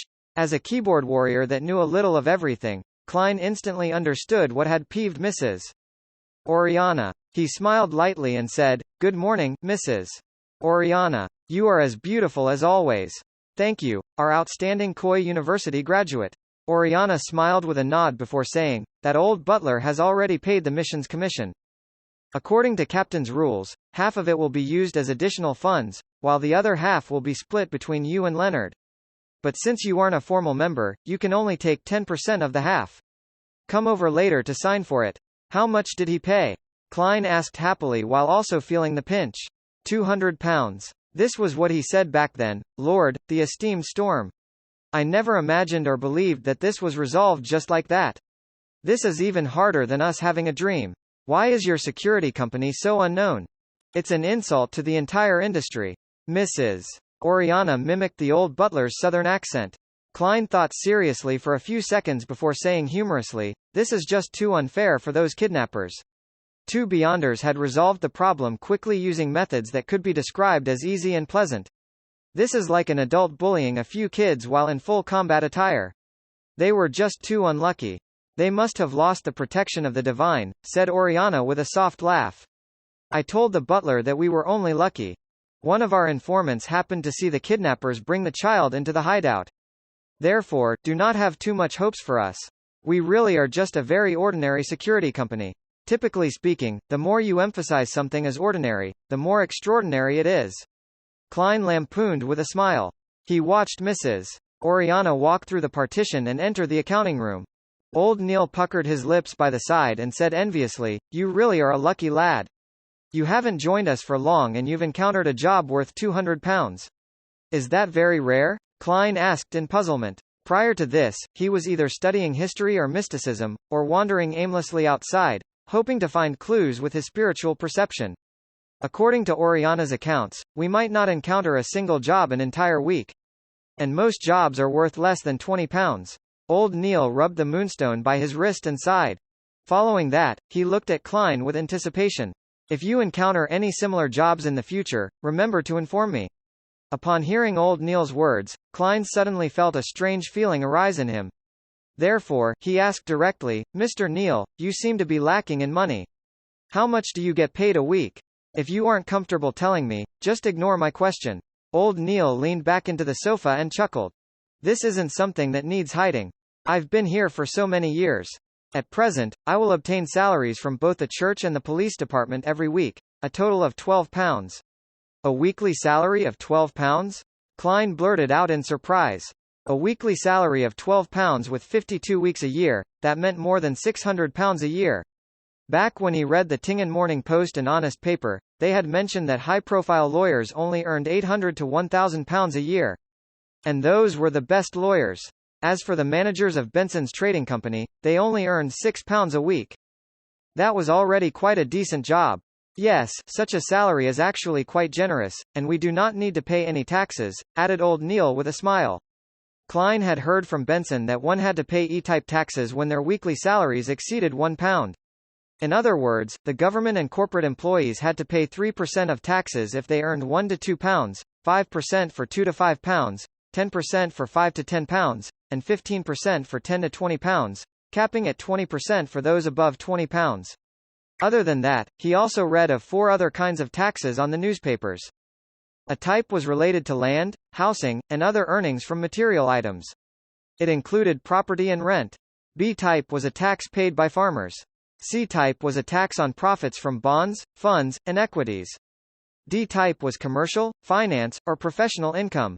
It's something admirable. Klein echoed old Neil. However, old Neil shook his head. Such a salary is insufficient for beyonders like us who have to frequently study the hidden mysteries, practice and attempt rituals. Aren't materials obtainable via application? Asked Klein in puzzlement. Old Neil scoffed. There's a limitation to it. At times, we have to give a sufficient legitimate reason. If you want to learn more and experiment in the field of mysticism, you can only spend your own dime to buy materials. It can be bought internally or at underground markets.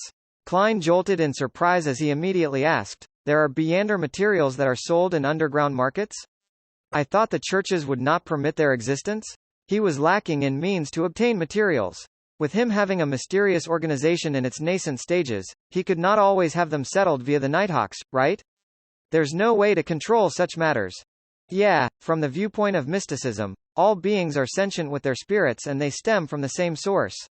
The materials we use are not limited to those extraordinary creatures. It also comes from ordinary animals, plants, and minerals. For example, the poison hemlock, gold mint leaves, and night vanilla in the bottle of seer potion. They are items we can encounter frequently in our daily lives. They might not have any extraordinary characteristics, but they have special characteristics. Through concoction and blending, they will derive certain effects. Therefore, this is not a trade that the church can ban, explained old Neil in detail. Without waiting for Klein to say a word, he continued, besides, it's not only the core of extraordinary beings that are of use. For example, the Lavos squid. Apart from its blood, its eyeballs, skin, and tentacles are pretty good materials. Unless the church captures it entirely with its own manpower, to completely corner and control any outflows would be a tremendous financial burden. The lower the grade of the extraordinary material, the more it is so. They can only do their best to prevent the more special materials from flowing out. Old Neil suddenly laughed. There's another important reason. It's better to know of an underground market than not knowing of it. Under the premise that secret organizations have not been fully eliminated, this is a pretty good strategy. Besides, it can help us obtain materials we are lacking. Of course, with the existence of such markets, contraband items will appear. As long as it's not something ridiculous or overly dangerous, we will turn a blind eye to it. At most, we would use them to enrich our vaults. Is it because the few large churches put each other in place, so no one can take excessive action? Klein guessed. Old Neil acknowledged tersely but did not elaborate. I'm a seer. In the future, I'll definitely need to practice and will need more materials. Mr. Neal, can you take me to the underground market to have a look? Klein requested with a valid reason. Old Neal appeared to be placed in a difficult position. In fact, those guys who are active in those places are mostly not beyonders. Some of them might be aristocrats that like mystery or rich people who have inclinations towards mysticism.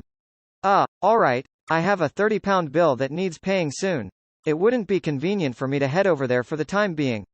Alright, Klein never expected the reason to be old Neal's owing of money. Moments later, he said with deliberation, Mr. Neal, do you need me to lend you money? I just earned a commission of £10. Haha, there's no need. I'll be able to settle it. Old Neal patted the sofa and slowly stood up. Sigh, age is truly an enemy that biological creatures can't fight. I'm exhausted from last night's watch. Yeah, revise what I've taught you later this morning. Read more documents. Tomorrow, I'll teach you the foundations of ritualistic magic. Alright, Klein got up and bade him farewell by taking off his hat. When Captain Dunn did not return at noon, Klein pretended that he was still searching for the notebook as he roamed the streets again. Having earned £10, he no longer needed to wait for the next disbursement of the funds. He could head directly to the Divination Club. Cogitation and spirit vision have been occasionally producing murmurings and illusions. It made him eager to begin acting! Report chapter. In the Divination Club situated at the second floor of 13 Howe Street, North Borough of Tingen City. Klein saw the beautiful lady that attended to visitors once again. She was still having her brownish-yellow long hair coiled, making her look mature and elegant. It was hard to tell her age. Hello, Mr. Glasses isn't here today. Would you like to change fortune tellers today? Said the beautiful lady with a smile. Upon hearing that, Klein, who had just taken off his silk hat and put it back on, was immediately surprised. You still remember me? That was already 5 days ago. The woman puckered her lips into a smile. You are the first customer that sought Mr. Glasses' services. You are also the only one to this very day. It's hard for me not to have a deep impression of you. Was this the image of him being penny-wise, pound-foolish? Klein lampooned himself as he deliberated a question. When was the last time Mr. Glasses came to the club? The lady shot a glance at him and answered seemingly in recollection, to be honest, we are unable to grasp when our members will come and go. They have their free will and personal matters to tend to. Well, I do believe that Mr. Glasses hasn't come to the club since he told your fortune that day. I wish him the best of luck. May the goddess bless him. Klein prayed and did not ask further. Instead, he asked with a smile, I'm not here for divination services this time. I plan to join the club. Really? That's our pleasure. The lady expressed a timely look of surprised delight. For the first year as a member, the membership fee is £5. It will be £1 a year thereafter. I believe there's no need for me to describe in the details again? Klein took out a £5 note he recently received as he watched Henry Augustus I's portrait depart him. After seriously checking the anti-counterfeit watermark, the woman stored away the note seriously and handed a form to Klein. Please fill in your detailed information. Let me prepare the receipt for you. There's a receipt? You should bill it to Blackthorn Security Company. Klein was amused by his own thoughts as he picked up a fountain pen on the desk. With the blackish-blue ink, he filled in his name, age, address, and company information. However, he had deliberately left his date of birth empty. To a seer, that provided profound mysteries about his body through his life path number. After receiving the receipt and finishing his registration as a member, the lady extended her right hand. Congratulations on joining Tingen City's Divination Club. I'm Angelica Barhart, your hard-working server. This is your member cufflinks. There are special inscriptions on them which will identify you as a member. Hello, Madam Angelica. Klein shook her hand and took the dark gold cufflinks. He realized that the special inscription was written with the root word for fortune teller in Hermes. Angelica retracted her left hand and thought for a few seconds. Might I ask what divination arts you are most familiar with? Or would you prefer to learn some divination methods from the club? We will consider inviting famous fortune tellers of the corresponding domain to give classes. We will also introduce you members with similar expertise so that you can have a good time interacting with them. I know a bit of every divination art. There's no need to give me any special considerations. Klein replied with some embellishments. In addition, he inquired, can I begin telling the fortunes of others? I'm not a total rookie. He was here to act as a seer and not learn the divination methods ordinary people could learn.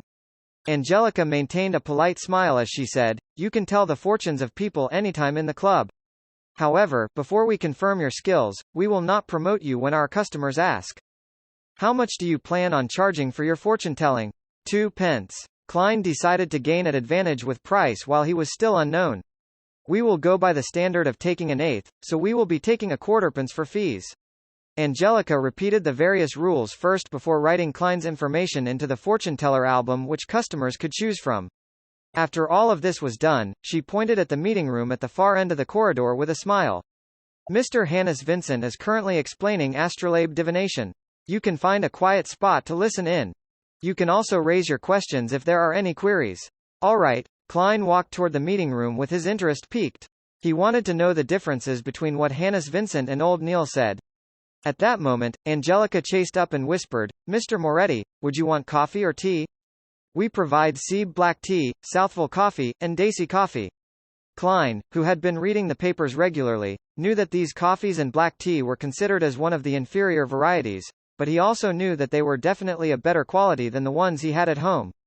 After some thought, he said, "A cup of Southville coffee. 3 teaspoons of sugar without milk please." LoM Kingdom Southville was famous for its beer and red wine. Many important figures were fond of them. However, their coffee was relatively unknown. "All right, I'll send it to you in a bit." Angelica pointed towards the meeting room. Klein slowly walked to the half-closed door and heard a voice in a thick Awa accent explaining, "Astrolabe divination is a relatively more complex one among the divination arts. But that's only for ordinary people." Klein silently tagged on a sentence for the speaker. He saw about 5 tables placed in a circle inside the meeting room. It surrounded a middle-aged man in a black classic robe, Hannes Vincent. The gentleman had obvious dark circles. His brown hair was thick and hard. Each strand stood firmly like a porcupine's spikes. Apart from that, there was nothing unique about him. Upon seeing Klein enter, Hannes Vincent nodded gently without stopping his class.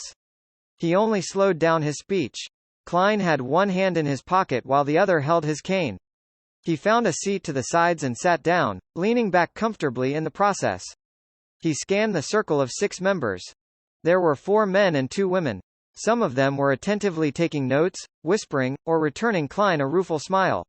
After placing his cane down, Klein adjusted his halved-top hat and tapped his glabella twice in the process. He cast his gaze at Hannes and saw the different colors, brightness, and thickness of his aura. Dark red. He's a little worried. Actually, every other part of his body is healthy except that part. I wonder what's wrong. Klein listened to the class while muttering to himself. At that moment, he clasped his right hand and covered his mouth to prevent his laughter from sounding. He suddenly felt like he was a quack. He was rather pleased with his spirit vision ability. Although he could only make a general judgment and not the details, it was enough to gain him many useful information. After surveying his surroundings, he tapped his glabella twice again as though he was pondering over what Hannes had just said. Astrolabe divination was one of the astromancy divination methods. However, ordinary people could also attempt to interpret things. For instance, the most basic birth horoscope was to determine the inquirer's fate by determining the positions of the sun, moon, blue and red stars at their birth, the corresponding spots in the sky, matching the representative symbols to the astrolabe, and the corresponding situations of the different constellations. This required the fortune-teller to be able to calculate the states of the planets and constellations, which was rather complicated.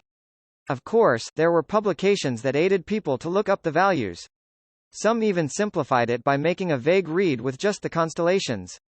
Klein listened silently without interjecting or asking any questions. From time to time, he would caress the hanging topaz at his sleeve or take a sip of the Southville coffee which Angelica had brought in. After some time, Hannes rubbed his glabella and said, "Perhaps you will need to attempt at creating your own astrolabe. Ask me if you have any questions. I will be in Moonstone." After he left, a young man in a white shirt and black vest got up with a smile and walked to Klein's side. "Nice to meet you. I'm Edward Steve." "My pleasure. I'm Klein Moretti." Klein stood up and returned the bow. "Astrolabes are too complicated. Every time I hear about it, I can't help but doze off," said Edward self-deprecatingly. Klein grinned and said, "That's because Mr. Vincent can't help but pass the knowledge he grasps to us. It's like giving us an Intis feast. It's just indigestible. I'd be able to finish the Intis feast. They usually use a huge plate to serve tiny bits of food." Edward chuckled and sat up. He asked out of curiosity, "Are you new? I've not seen you in the 2 years I was here." "I just joined the club today," answered Klein frankly. "What are you good at?" "I'm best at tarot and poker divination," Edward casually asked. "I know a little of everything, but just a little." Klein gave a description he used to give himself. He was not being modest since there was just too much mysterious knowledge he had not grasped in the domain of divination. Just as the other members were thinking of talking about horoscope divination, Angelica walked into the meeting room. "Mr. Steve, someone wants you to tell their fortunes." "All right." Edward stood up with a smile. "I can tell you are an excellent fortune teller," said Klein as he looked at him. "No, it's because my price is most suitable," said Edward with a soft chortle. "When ordinary people come to have their fortunes told, they will absolutely not choose the most expensive ones. And unless they had their heads kicked by asses, they would definitely not be choosing the cheapest few. It's easiest to gain opportunities if you are in the middle. I'm one of those that had their heads kicked by asses." When he saw Edward leave, Klein suddenly shook his head with a wry smile. "It seems the price I set is problematic." He stood up, picked up his cane, and left the meeting room. He found Angelica again. "I wish to change the prices of my divination." "Ah, set it to 8 pence. Angelica took a deep look at him and said, "We will satisfy your request, but we will also tell customers that you only recently joined the club." "No problem." Klein did not mind as he nodded. At times, mystery was also an important element for a seer to attract customers. After changing his details, Klein returned to the meeting room. At that moment, he saw Hannes Vincent walk out of Moonstone. He held a silver-coated mirror. This well-known fortune teller said to the 5 members in the meeting room, "I recently learned a new divination art. Magic mirror divination. Does anyone want to learn? Magic mirror divination? That's not safe." Klein paused outside the meeting room and frowned. Exclamation mark. Report chapter. As a seer who had just stepped through the gates of mysticism, Klein did not dare to claim he knew much. However, he was certain he knew more than ordinary people. He was aware that the various kinds of divination arts could be split into 3 categories based on particular standards. And that standard was based on the source of the revelation. The first category of divination included tarot, poker, pendulums, dowsing canes, and dreams. By using the inquirer's own spirituality and its communication with the spirit world to gain a revelation, it could be interpreted for an answer.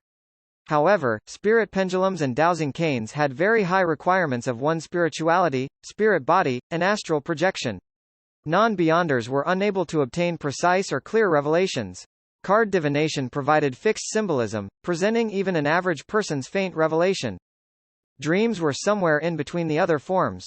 The second category included spirit numerology and astromancy, as well as their derived forms. The fortune teller used either the personal details of the inquirer, or changes in nature before using calculations, inference, and interpretation to answer their questions. With this method, the initiative did not lie in the inquirer, but the fortune teller. The third category used an external third party, separate from the inquirer and the fortune teller. The Ouija boards that Klein was familiar with from his previous life belonged in this category. They used rituals to ask for a direct answer from the unknown or the supernatural. Even though there was a high chance that an average person would not succeed, there were cases where they managed to communicate with malicious spirits or entities that drove them to insanity. These methods of divination usually led to tragedies. The magic mirror divination that Hannes Vincent mentioned belonged to the third category. In mysticism, mirrors were connected to the unknown and mystery, like they were the doors of the spiritual world. Thus, Klein stopped outside the meeting room, intending to learn how the famous fortune teller would explain the divination. Klein wanted to ascertain if he needed to inform the captain or not, raiding him at night. Of course, there was a safe way to do the magic mirror divination. One could ask for answers from the 7 orthodox divinities. Even if it was very difficult for an ordinary person to receive any real revelations, they would not be in any danger or suffer any after effects. The magic mirror divinations that were strictly controlled by the Nighthawks and mandated punishers were those that asked evil gods or mysterious existences for help. Furthermore, the fortune teller couldn't randomly fabricate things.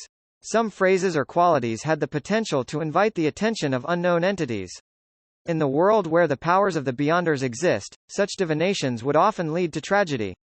Klein even suspected that the original Klein, Welch, and Naya had committed such a forbidden divination by following the instructions of the Antigonus family's diary.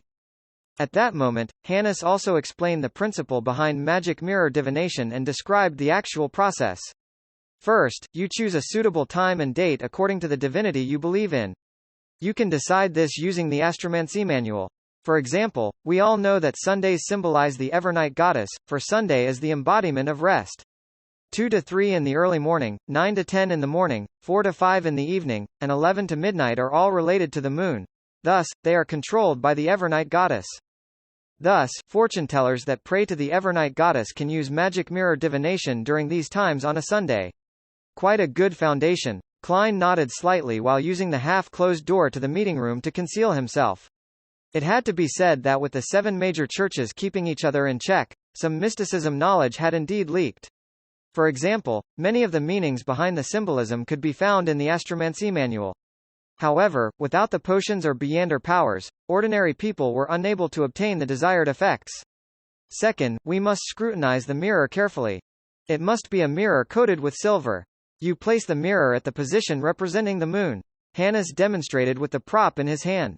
No, what he needs now is spirit dowsing. First, choose a position and recite the phrase, "This place is suitable for magic mirror divination," 7 times in your head, then see which direction the pendulum turns. Clockwise for true, counterclockwise for false. Of course, if you are asking for answers from a malicious supernatural entity, the position would not matter. Rather, it would depend on whether the entity is interested in answering your questions. Klein silently corrected him. At this point, he felt like a teacher listening in on a lesson. Hannes Vincent could not hear Klein's mental musings as he described the preparations in detail in a normal tone. When the members finished taking notes, he continued explaining, "After showering, confirm that you have drawn all your curtains and locked your doors. After that, light up a candle and place it in front of the mirror before sincerely praying to the divinity you believe in. Try to keep your questions simple as there's no need for fanciful embellishment. After praying 7 times, pick up your mirror and gently toss it on the ground. Make sure to be gentle. Remember the way it shatters, as that is a revelation from the gods. I will tell you the main symbolisms in a second. Phew, this is orthodox magic mirror divination." Klein heaved a sigh of relief as he walked into the meeting room and sat back down in his previous seat. He finished the rest of his Southville coffee in one gulp. So-called orthodox divination meant that it was possible to obtain revelations, but it was impossible to truly interpret it. And for Beyonders who reached this step, they could look straight into the mirror to obtain clear information if they received a response. As there were many potential symbolisms after the shattering, Hannes taught for a long while. He was not done even when Edward Steve returned to the room after finishing his fortune-telling. Klein did not ask what Edward did for his fortune-telling or what method did he use, since it was an unspoken rule among fortune-tellers. While acting as a seer, he naturally had to abide by it strictly unless the other party mentioned it. I discovered that many a time, our interpretation is too vague, as though it's meeting different requests, allowing different people to find a description of themselves from the interpretation. Edward drank a mouthful of sea black tea and said with a soft sigh, "For example, those that encounter adversities and calamities will eventually see the light of hope. Heh, but no one knows when the light of hope will come. For example, a journey might not be very smooth sailing, but you will definitely arrive alive. He, the dead will not retort me." As he did not listen from the beginning, he ignored Hannes's magic mirror divination class. Survival bias, added Klein with a smile. Survival bias generally meant that a lot of statistics would only include those who were alive and lucky. The data would ignore the dead, therefore, the results would be clearly biased. Right. Emperor Russell was really a philosopher, marveled Edward. Speechless, Klein raised his empty cup and pretended to take a sip. The members were fully immersed in the study of horoscopes and magic mirror divination the entire afternoon. Occasionally, they would also discuss with Klein and Edward. And when that happened, Klein would try his best to meet his duty as an informal member of the Nighthawks. He would try hard to steer the topic away from anything related to Beyonders or dangerous ideas. However, he failed at the thing he wanted to do the most. A few inquirers came, but none of them picked him to do their fortune-telling. Perhaps I have to be more proactive in entertaining them. Should I use a few phrases like, "You are plagued with bad luck," "You have been unlucky recently," or, "Nothing you do will happen smoothly"? No, that's nothing like a seer. With this in mind, Klein could not help but shake his head in self-deprecation. He picked up his cane, stood up, and left after bidding everyone farewell. At 5:30, Edward Steve put on his coat and was prepared to walk out the divination club when he suddenly saw a familiar figure. "Good afternoon, Glasses. Long time no see," he greeted with a smile. He saw his friend with similar interests as him wear his usual format suit with a black bow tie. In front of his chest hung a monocle. Immediately following that, he noticed that his friend did not look well. Even his soft blonde hair looked dry. "Good afternoon, Edward." Cough. Glasses with his hat in hand suddenly used his fist to cover his mouth as he coughed a few times. Edward asked out of concern, "You seem to be ill?" "A very serious illness. It even turned into pneumonia. If it wasn't for my wife who met an impressive apothecary and gave me a magical medicine, you would have probably had to visit me at the cemetery." Glasses's tone was filled with a lingering fear and joy. "Lord, I can't believe it. You were so healthy previously. Look at you, you look so frail now. I remember when I did divination on you, there were no signs that indicated that you would get a serious illness." Edward waved his cane and said with an astonished sigh, "My own divination had the same result as yours. Perhaps we are not qualified fortune-tellers. Besides," Glasses suddenly recalled the happenings on Monday as his expression turned abnormally serious. At that moment, the beautiful lady, Angelica, came over and bowed with a pleasant smile. After exchanging greetings, she first showed concern for Glasses's health and provided some suggestions. Then, she mentioned in passing, "Mr. Glasses, Mr. Moretti, who requested your divination services previously, has joined our club as well." "The one who got me to tell his fortune?" Glasses's eyes lit up immediately. "Lord, where is he? He just left." Angelica and Edward were unable to comprehend Glasses's abnormal reaction. Glasses took 2 steps in agitation and said, "The next time he comes, please ask him when he will come if I'm not around." "Glasses, what happened? Did that Mr. Klein Moretti do something to you?" asked Edward in puzzlement. Glasses raised his arm and stared straight into Edward's and Angelica's probing gazes. He said in excitement, "He's a very, very, very magical." He lowered his arm and said after using very thrice, "Doctor." 7:30 in the evening, around the Moretti family's dining table. "Klein, why do you need to be at work so early as a consultant? Would emergency matters at the security company be more dangerous?" Benson forked a potato from a dish of potato stewed beef as he raised the matter in concern. Klein carefully spat out the bones from a pan-fried dish and gave his prepared answer. "A batch of historical documents needed immediate shipping to Backlund. I had to be present to handle the handover and make sure there was nothing missing. As you can guess, the bunch of fist-swinging bastards don't know any FASAC." Upon hearing his answer, Benson, who had finished chewing his food, could not help but sigh. Knowledge is truly important. Making use of this opportunity, Klein took out the remaining £5 note and handed it to Benson. "This is my additional payment I received today. It's time you get some decent clothes too." £5? Benson and Melissa said in unison. Benson took the note and looked at it repeatedly. He said in both shock and doubt, "This security company sure is generous." His weekly salary was £1.10 solely, which meant £6 exactly every 4 weeks. He only earned £1 additional from this additional payment. And with that salary, he had managed to support his siblings, giving them a decent place to stay and allowing them to eat meat 2 to 3 times a week. Every year, they could get a few new clothes. "Are you doubting me?" Klein deliberately returned with a question. Benson chuckled. "I doubt you have the ability nor the guts to rob a bank. You aren't someone who can lie," Melissa answered seriously after lowering her fork and knife. I'm now someone used to lying." Klein immediately felt a little ashamed. Although it was a result of the circumstances of his reality, his sister's belief in him left him melancholic. "It was relatively urgent and important today. I also played a crucial role, which is the reason for the £5, Klein explained. In a way, what he said was the truth. As for the £5 that he would be reimbursed with, the one he would use to join the divination club, he planned on concealing it. Firstly, if he brought £5 home again, he would truly scare his siblings, making them suspect he was doing something illegal. Secondly, he had to save to buy additional materials to practice being a seer and to grasp more mysticism knowledge. Benson bit off a mouthful of wheat bread in satisfaction and thought for more than 10 seconds. "The work I'm at doesn't need any decent clothes. Well, to be precise, the clothes at home are sufficient." Without waiting for Klein to persuade him, he suggested, "With this additional income, we would truly have savings. I plan on buying a few books on accountancy and studying." Klein, Melissa, "I do not wish that my weekly salary remain below £2 in 5 years. Hey, as you know, my boss and manager have shit for brains. Their mouths stink the moment they open them. Excellent idea, agreed Klein. He also took the opportunity to steer the conversation. Why don't you read some of the grammar books in my room? To be truly dignified and to earn a handsome pay, that's something rather critical. Perhaps, in the times to come, the civil servant examinations will appear in LoM Kingdom. Preparing ahead of time would give him the advantage. Benson's eyes lit up when he heard that. I've indeed forgotten about that. Here, let's toast to a beautiful future. He did not drink rye beer. Instead, he poured clear oyster soup into 3 cups and clinked his cup with his siblings. After drinking the clear soup, he looked at his sister who was wrestling with the pan-fried fish. He chuckled and said, aside from Benson's books, I think Melissa needs a new dress too. Melissa looked up and shook her head incessantly. No, I think it's best to save it up. Klein finished the sentence for her.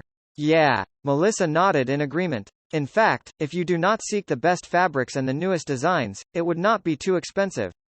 We can save up the remaining money, said Klein in a manner which did not allow for disagreement.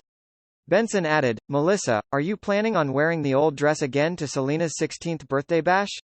Selena Wood was Melissa's classmate and good friend. She came from quite a good family background. Her elder brother was a practicing solicitor and her father was a senior employee of Backlund Bank's Tingen branch. However, the so-called bash was only a dinner invitation to friends where they chatted and played cards. All right. Melissa lowered her head and mumbled a response. Then, she ruthlessly forked a piece of stewed beef. After a short silence, she suddenly recalled something and looked up abruptly. Mrs. Shad from next door got her maidservant to send a calling card over. She wishes to make a formal visit on Sunday, at 4 in the afternoon tomorrow. She wants to get to know her new neighbors. Mrs. Shad? Klein looked at his siblings, confounded. Benson rapped the side of the table with his fingers and appeared to be thinking. Mrs. Shad from 4 Daffodil Street? I met her husband before. He's a senior solicitor. Senior solicitor. Perhaps he knows Selena's brother, said Melissa with some hints of delight. We are at 2 Daffodil Street. Klein nodded slightly. It's imperative we get to know our neighbors, but as you know, I still have to be at the company on Sunday. I only have time off on Monday. Please pass my apologies to Mrs.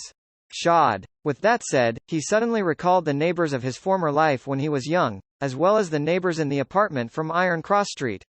He was amused as he sighed lightly. To have formal visits. Shouldn't neighbors get to know each other through natural interaction?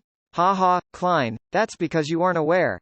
You have read a lot of newspapers recently, but you have not broached the magazines catered towards families and middle-aged women. They placed families with an annual income of £100 to £1,000 as middle class.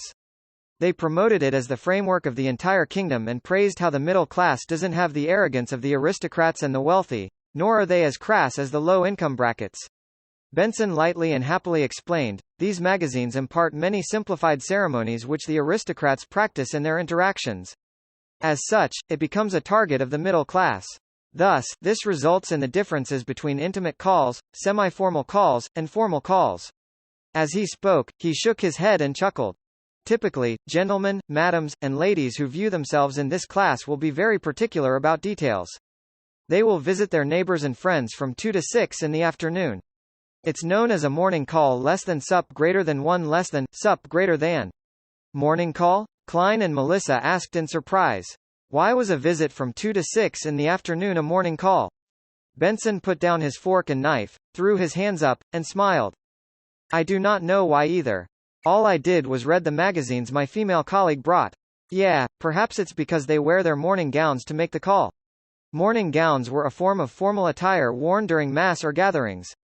Later, it was considered as formal attire for the day, different from the formal attire for evening functions. All right. Remember to buy some good coffee powder and tea leaves in the afternoon. Buy some muffins and lemon egg tarts from Mrs. Smurrin. We must not ill-treat our neighbors. Klein chuckled as he dipped his remaining bread into the meat sauces, grabbed some potato and put it into his mouth. Ellipsis. The next morning was a Sunday morning. Klein finished the last mouthful of inferior tea, put down the newspapers, and wore his halved-top hat. Picking up his silver-inlaid black cane, he sauntered out the door and took a public carriage to Zoutland Street. He greeted Roseanne who was planning to sleep in the break room after finishing her night duty. After which, he went all the way down to the basement. After turning a corner, he met a Nighthawk member, sleepless Royale reading. She looked like a cold lady. Her brows were long and slender, sitting atop large eyes. Her hair was a silky smooth black.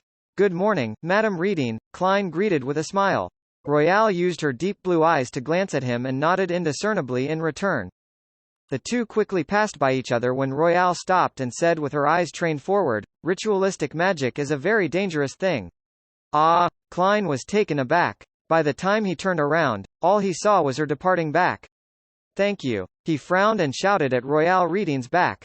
After taking a left band, he quickly met old Neil inside the armory, as well as Brett who should not have been there.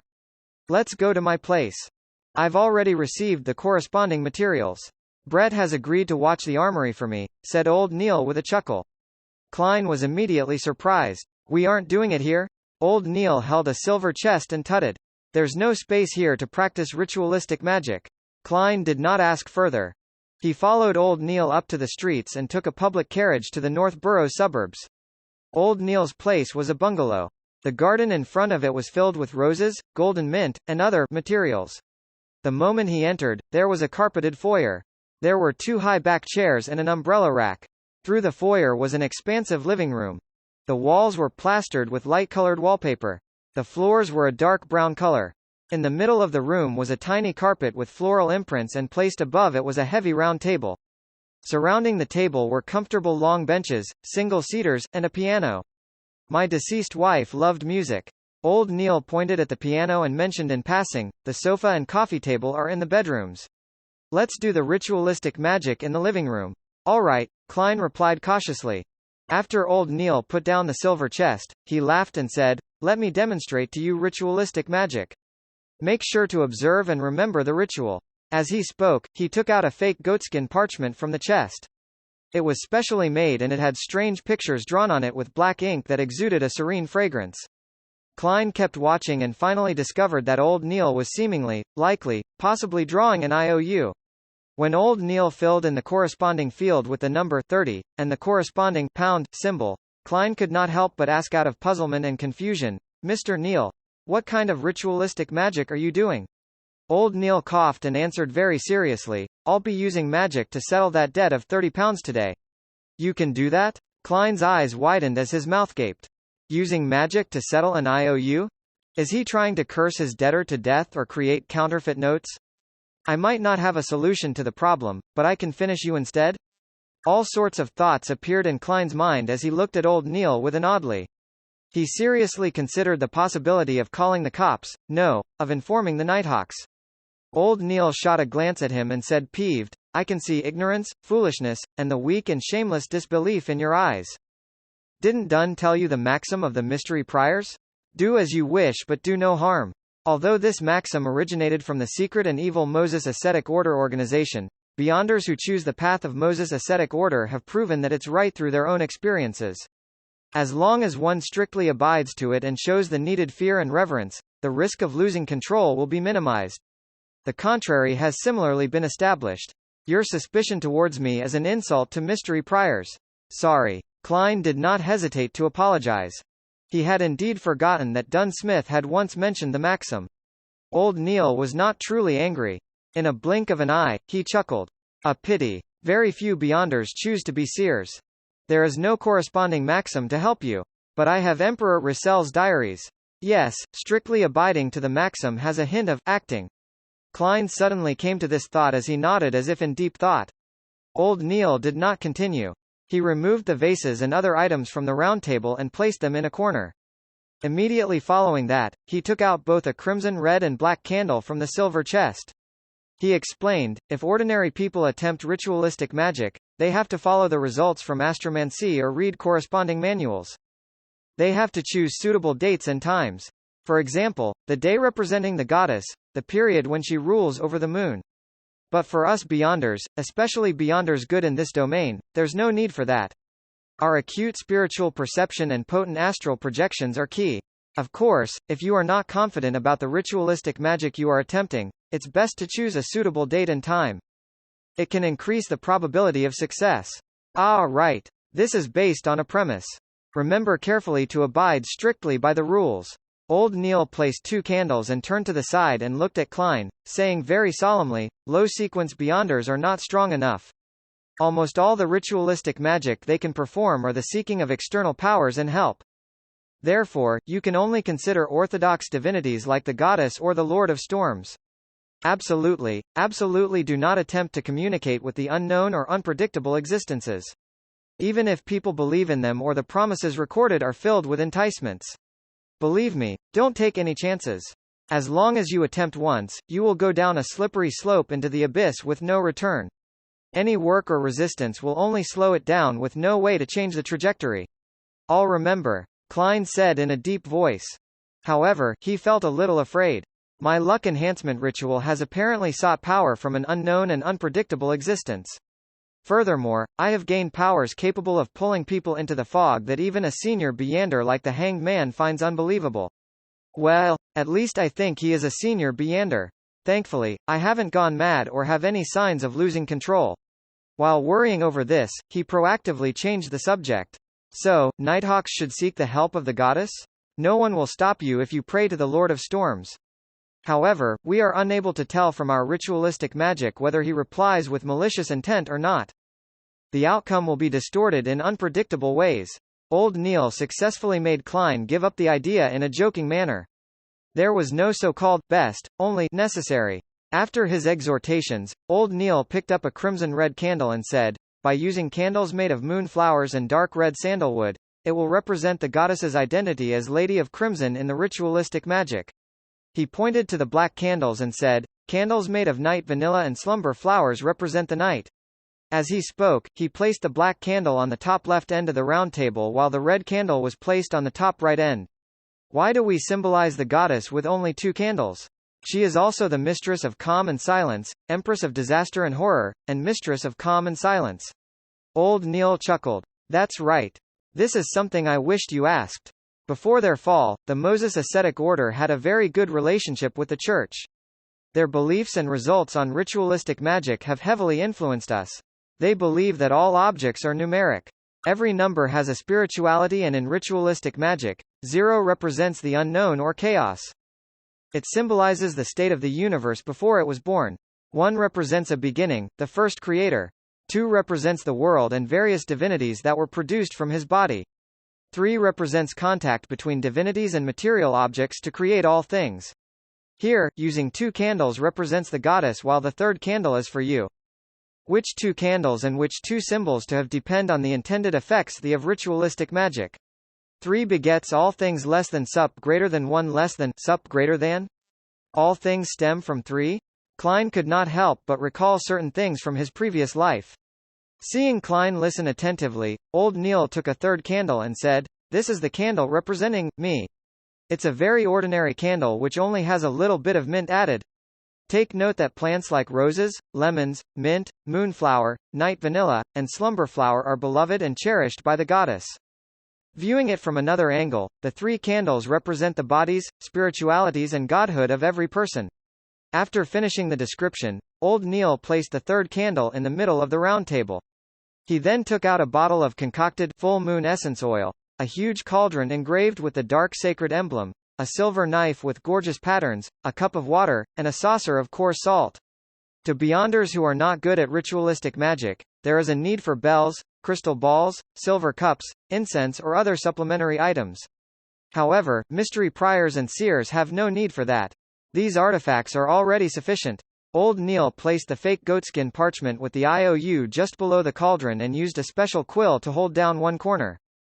He turned to Klein and said, "Ritualistic magic needs a clean spiritual environment where you will not be disturbed. And that requires us to create it. The steps are to first enter cogitation. Focus your mind and with the supplementary items, draw out our strength, and construct it around us." For example, Ray Bieber's house had used Holy Night powder while I'll be using a ritual silver dagger. Throughout the entire process, we have to go according to the outcome we desire to confirm the symbolism and corresponding incantation. Incantations are best done in Hermes because ancient Hermes stemmed from nature. It's akin to ancient Dragonish and ancient Elvish. The effects are very direct, lacking the necessary concealment and protection. It easily causes the caster to fall into danger. This is also why it has been modified. However, it's more effective. Alright, I have to focus on the ritualistic magic. I won't explain things to you any further. Pay attention by watching and listening. Remember any problems and ask me when everything is done. Alright, Klein took 2 steps back and trained his eyes on Old Neil. Old Neil's eyes rapidly darkened as invisible wind around him spun. He was silent for a moment, going from left to right, then up to down, using his psyche to cause friction and consecutively light up the 3 candles. Following that, he picked up the silver knife and stabbed it into the coarse salt. Then, he chanted in Hermes, I sanctify you, blade of pure silver.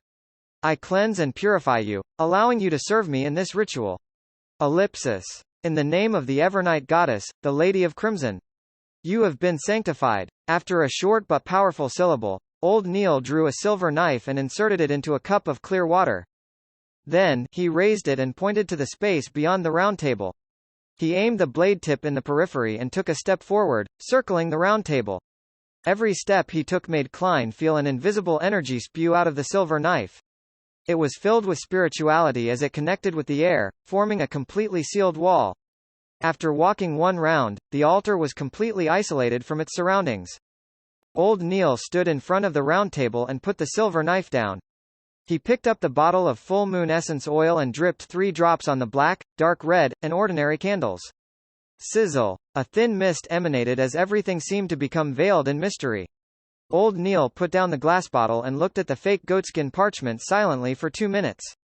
Then, he picked up the quill and drew a mark he controlled, a square that framed all the content, indicating that he was in control of the debt. Following that, he drew another cross, indicating that it was cancelled. Upon reaching this step, he picked up the parchment with one hand and tapped his glabella with the other to activate his spirit vision. Another invisible and exuberant energy bloomed as Old Neil whispered a chant. I pray for the power of the Dark Night. I pray for the power of the Crimson. I pray for the goddess's loving grace. Please provide me with the funds to pay this IOU. Night Vanilla, an herb that belongs to the red moon, please bestow your powers to my incantation. Moonflower, an herb that belongs to the red moon, please bestow your powers to my incantation. Klein was completely flabbergasted listening from the side. All sorts of thoughts arose in him. Such an incantation can work? Although it was recited from written Hermes. Isn't this way too simple and down to earth? Wouldn't the goddess be angry and multiply the debt severalfold? At that moment, the candlelight lit up suddenly. After Old Neil finished his incantation, he closed his eyes for 2 minutes. He picked up the full moon essence oil and dripped 1 drop onto each of the 3 candles. Immediately following that, he grabbed the parchment and pulled it close to the candle representing me. When it ignited, he immediately threw it into the cauldron. Old Neil closed his eyes again as he seemed to sense the burning of the IOU. He opened his eyes after a moment and looked toward the black sacred emblem on the cauldron. The parchment was already completely incinerated. Praise the Lady. Old Neil tapped his chest in 4 spots, forming the shape of the crimson moon. Then, he extinguished the candles in the opposite order as he lit them. After finishing everything, he used the silver knife to rip apart the invisible wall around him. A huge wind stirred immediately as Old Neil heaved a sigh of relief. It's done. That's it? Klein asked in a daze. Has the IOU been settled? How? I don't know either. Anyways, it will be settled in a reasonable manner, said Old Neil with a smile as he threw up his hands. This, Klein was unsure what expression or words to use as a response. Isn't this a little unreliable? Stop thinking about the bloody IOU. Let's discuss the ritualistic magic. Old Neil put away the candles, cauldron, silver knife, and other items with a relaxed expression. Klein really wanted to shrug his shoulders like the Americans in his previous life, but ultimately could not bring himself to do something that ungentlemanly. He turned his focus toward the ritualistic magic and threw out detailed questions that puzzled him, receiving answers from them. For example, the incantations had a particular format. As long as they were satisfied and the key meaning was expressed in Hermes, the rest could be left to one's creativity. Of course, blasphemy or disrespectful descriptions were absolutely forbidden. The mysticism class lasted until noon before Old Neil coughed twice. We have to return to Zoutland Street. With that said, he grumbled in an indistinct manner, to get these bloody materials, I missed my beloved breakfast. Klein looked around both amused and puzzled. Mr. Neil, do you have a chef? Or a maidservant in charge of cooking? A weekly salary of £12 could hire several servants. According to the newspapers, with board and lodging provided, Hiring an ordinary chef cost anywhere between 12 to 15 soldi a week. It did not even need a pound. A maidservant to do miscellaneous chores was even cheaper. Their weekly salaries ranged between 3 soldi 6 pence to 6 soldi. Of course, one could not bear any hope of them having any culinary skills. That's not right. With Mr. Neal's debt of £30, it's only normal he doesn't hire any chefs or servants. It seems I've asked another question I should not have asked. While Klein regretted his question, old Neal shook his head without minding it. I often attempt ritualistic magic, research extraordinary items, and read corresponding documents at home, so I don't nor is it possible that I hire ordinary people as chefs, butlers or maidservants. I only hire someone to clean up the place regularly. And if they are not ordinary people, do you think they will be willing to do such jobs? I seem to have asked a silly question. It's possibly because I will not do anything that involves mysticism at home, explained Klein in a self-deprecating manner. Old Neal had long stood up, wore his round felt hat, and while walking out the door, rambled on. I seem to smell pan-fried foie gras. Once the IOU is completely settled, I'll definitely have one set. For lunch, I'll definitely eat roasted pork glazed with apple juices. No, that's not enough. I must have a sausage infused with mashed potatoes. You are making me hungry. Klein swallowed his saliva as he caught up to old Neal and headed for the nearby public carriage stop. After returning to Zoutland Street, old Neal suddenly grunted after stepping down the carriage. What do I see? Goddess, what am I seeing? He was suddenly as nimble as a 17 or 18-year-old lad. He quickly came to the roadside and picked up an item. Klein leaned close out of curiosity and looked carefully. He realized it was a wallet with fine workmanship. With his lack of experience, he could barely tell if the dark brown wallet was made of buffalo skin or sheepskin, but he noticed a small light blue logo embroidered on the side of the wallet, a white dove spreading its wings as if ready to take off. That was Klein's first impression. The second thing he noticed was the stack of paper notes in the bulging wallet. There were more than 20 grey notes imprinted with black ink, gold pounds. Old Neal opened up the wallet and pulled out the notes. When he looked at it carefully, he immediately chuckled. 10-pound notes. The Honourable Founder and Protector, William I. Wow, goddess, there's a total of 30 notes. There's also a few £5 notes, £1 and 5 soldi notes. More than £300? That's a huge amount of money in every meaning of the word. I might not even earn that much in 10 years. Klein's breathing turned heavy involuntarily. As the amount of gold pounds was immense, picking up such a wallet was equivalent to picking up a briefcase of banknotes in his previous life.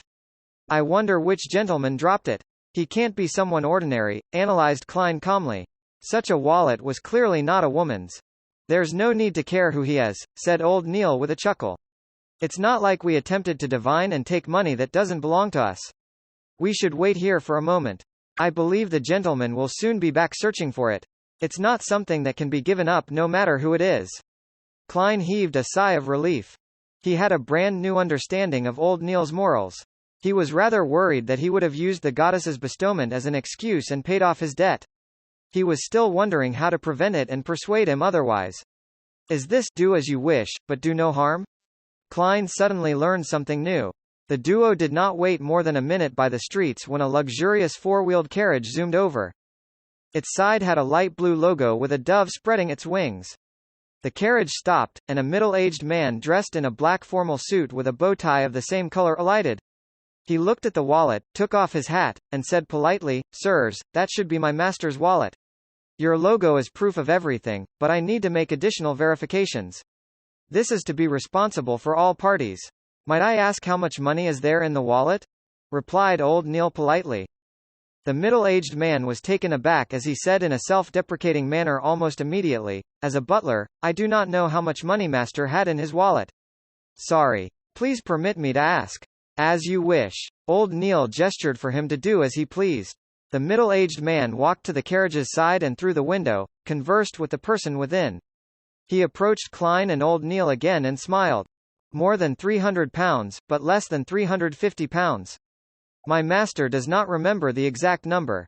"Does not remember? That's really some filthy rich guy. If I had that much money on me, I would definitely be counting it again and again." Klein was filled with envy. Old Neal nodded and handed the wallet back. "With the goddess as proof, this belongs to you." The middle-aged man took the wallet over and did an estimate before pulling out 3 10-pound notes. My master is Sir Dewevil. He wishes to commend your morals. This is what an honest person should receive. Please do not reject it. Sir Dewevil? The one who established the Dewevil Trust? The Sir Dewevil who provided cheap rental apartments to the working class? Klein immediately remembered the name. He was a knight that his brother respected but did not believe was grounded in reality. Thank you, Sir Dewevil. He is a kind and generous gentleman. Old Neil did not stand on ceremony as he received the 3 notes. After watching Sir Deweville's carriage depart, he turned to look at Klein when he saw that there was no one around. He flicked the notes and chuckled. £30. The IOU is settled. I said it will be settled in a reasonable manner. This is the power of magic. Holy F King power of magic. That actually works. Klein was once again flabbergasted. A few minutes later, he entered the building's stairwell and while heading to the security company, he asked puzzledly, Mr. Neal, why didn't you ask for more money? Do not be greedy. One must take care not to be greedy when doing ritualistic magic. Temperance is a critical trait needed by every mystery prior if they wish to live long, explained old Neil happily. In a huge ballroom, candles were burning on a few chandeliers, emitting a fragrance that soothed the minds of people. By the sheer number of candles, they produced a light in no way inferior to that of gas lamps. There were long tables with pan-fried foie gras, grilled steak, roasted chicken, fried tonguefish, dacy oysters, mutton stew, cream soup, and other delicacies. In addition, there were bottles of mist champagne, Ormir grape wine, and Southville red wine. They were all glistening with a tempting glow under the light. Servants in red vests carried trays with crystal cups and shuttled between the gentlemen and ladies dressed both elegantly or gorgeously. Audrey Hall was wearing a collared, high-waisted, pale white dress with engagements. Her corset was tightly fitted, while her voluminous layers were puffed up perfectly with a cage crinoline. Her long blonde hair was coiled up in an elegant bun and the earrings, necklace, and rings she wore sparkled brightly. At her feet were a pair of white dancing shoes that were stitched with roses and diamonds. How many petticoats am I even wearing? 5? 6? Wearing white silk gloves, Audrey caressed her crinoline gently with her right hand. Her left hand was holding a glass of clear champagne. Audrey was nothing like her usual self, usually placing herself center stage of banquets and making her the focus of attention. Instead, she avoided the bustle and quietly stood in the shadows of hanging curtains by the French windows. She took a sip of champagne as she watched the crowd as though she did not belong. Count Wolf's youngest son is chatting with Viscount Conrad's daughter. He likes to move his forearm to reinforce what he says. The bigger the movement of his forearm, the more unbelievable his words. That is something gleaned from experience. He can't stop trying to elevate himself by putting other people down. However, he can't help but feel guilty. It can be seen by the way he talks and his body language. Duchess Della has repeatedly covered her mouth while laughing with her left hand today. Ah, I see. She is showing off her pure ocean blue sapphire. Her husband, Duke Negan, is discussing the current situation with a few conservative nobles. Since the banquet began, he has searched for Duchess Della once. They almost never make eye contact. Maybe they aren't as in love as they pretend to be. Baron Larry has made Madame Parnes laugh 7 times. That's very normal, nothing strange about it, but why does she look at her husband with guilty eyes? Oh, they have gone their separate ways. That's not right, the directions they are headed leads to the garden. In the extravagant banquet, Audrey saw many details she never noticed in the past. There was an instant where she nearly believed that she was watching an opera. Everyone is a good opera actor. She sighed silently as her eyes remained limpid. At that moment, she suddenly sensed something and turned her head. She cast her gaze onto a dark corner in the large balcony outside. In the shadows was a huge golden retriever sitting there silently. She was looking inside at Audrey while half her body was hidden in the darkness. Susie? The corners of Audrey's mouth twitched as her expression instantly changed. She could no longer maintain her state as a spectator. An ancient 3-masted sailboat was navigating through a tumultuous storm in the sea. It was not fast and its displacement was lacking. With the weather and the sea looking like a cataclysmic scene, the sailboat was like a withered leaf separated from its tree. However, regardless of how the typhoons rampaged or how terrifying the waves were, it continued sailing peacefully without any signs of tilting. Alger Wilson stood on the empty deck as he looked at the massive waves that resembled mountains. His thoughts were a mystery. It's going to be Monday again, he muttered silently to himself. It was the day belonging to Mother Earth, the beginning of a series of waxing and waning. However, it meant something different to Alger. It belonged to a mysterious existence forever enveloped in grayish-white fog. At least I haven't been reduced to a madman. He stopped looking around as he gave a self-deprecating chuckle. At this moment, one of the only few sailors he had leaned over and asked reverently, "Your Grace, where are we setting course for this time?" Alger surveyed his surroundings and said in calm voice, "Pursue the listener from the Aurora order." Ellipsis. The storm subsided as mist emanated. On a strange sailboat with cannons on board, an 8 or 9-year-old boy with soft yellow hair was looking at pirates around him in fear. They were disorderly. Some enjoyed barrels of beer, some swung around with ropes, others mocked each other, and some even fought with their fists. He turned to look at a black-robed man standing in the shadows. He suppressed his voice and asked, "Father, where are we going?" 5 days ago was his first time seeing his father, a father who proclaimed to be an adventurer. If not for the oil painting his late mother left him that confirmed his father's identity and the fact that the orphanage had opened its doors to him, he was absolutely unwilling to leave his hometown and follow his only kin who was also nearly a stranger. The man in the shadows lowered his head and looked at his son. With an amiable expression, he answered, "Jack, I'm bringing you to a holy place, a holy residence where the Creator once lived. Is that the kingdom of God? We mortals can only enter by winning His grace." Jack had been well educated by his mother and knew this much. He was both surprised and fearful about the matter. Standing in the shadows, the man had an unforgettable jawline as though he was a sculpture chiseled by the best artisan. He placed his hand to his ear and made a listening pose. He replied in a tone that sounded like sleep-talking, "Jack, mortals are a wrong concept. The Creator created this world and He is everywhere. He exists in every living being. Therefore, all beings have godhood. Once the godhood attains a particular level, they can become an angel.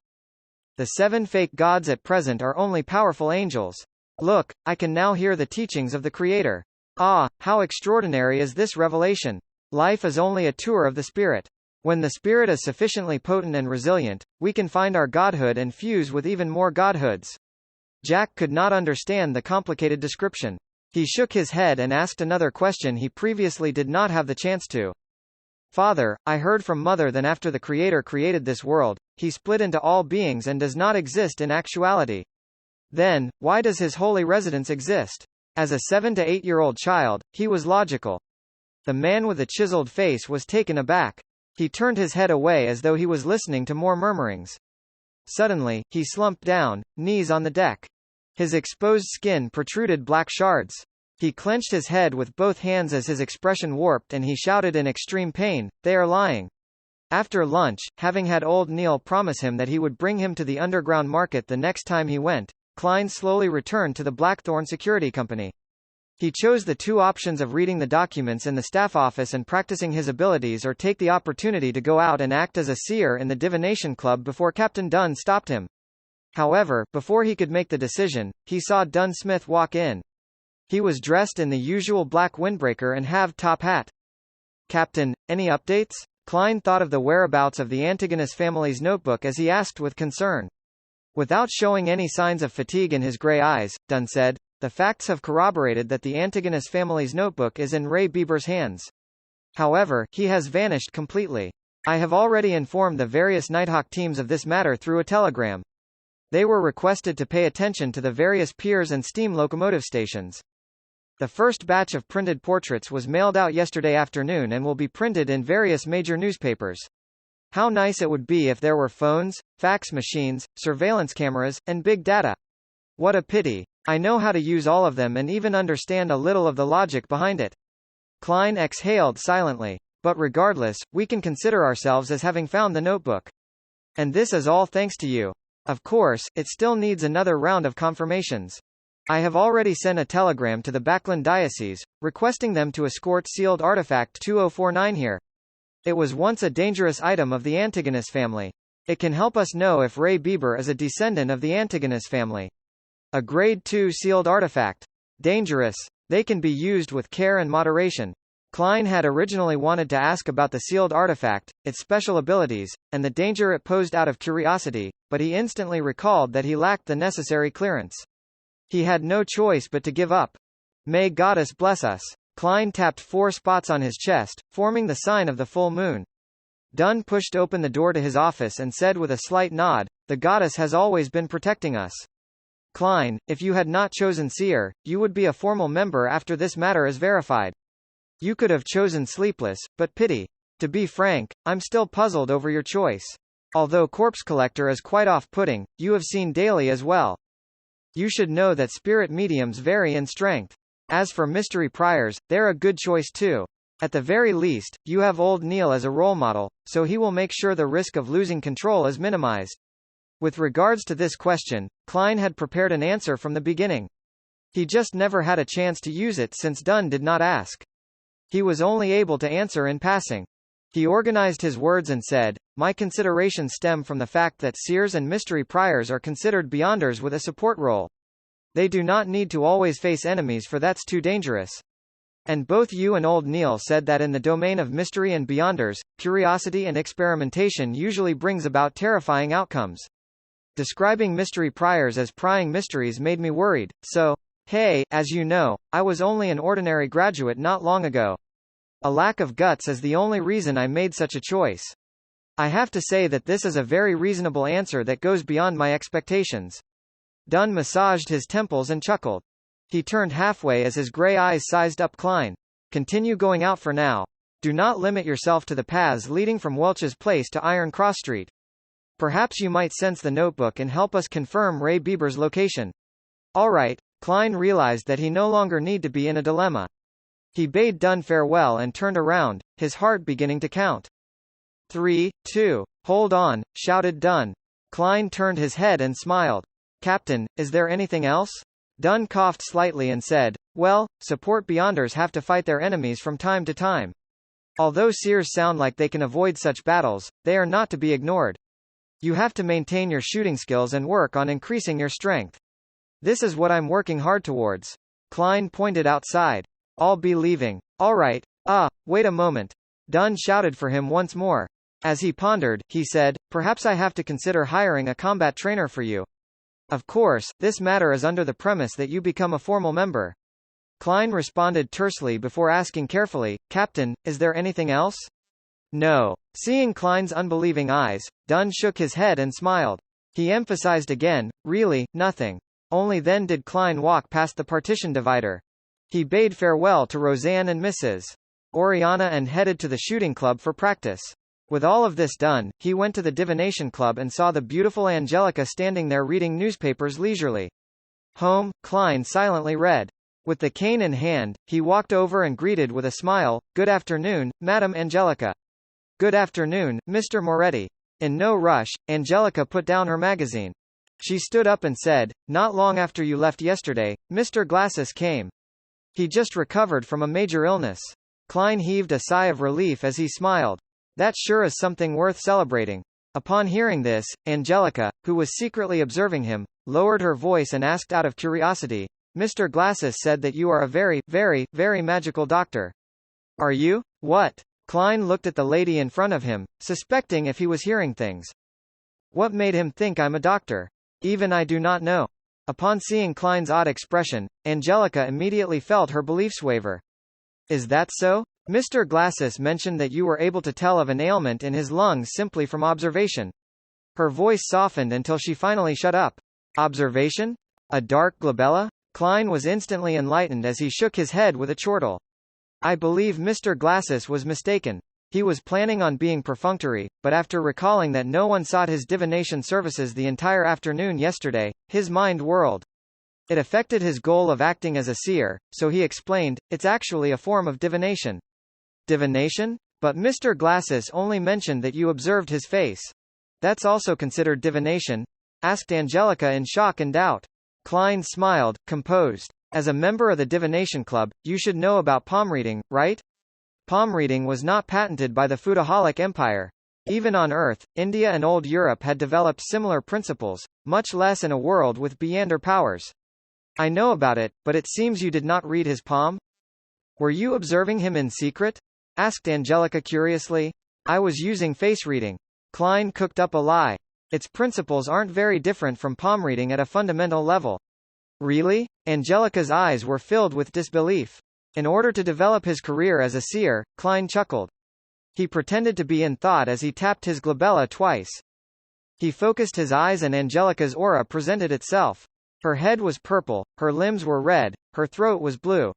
There was no problems with her health except for some colors being duller.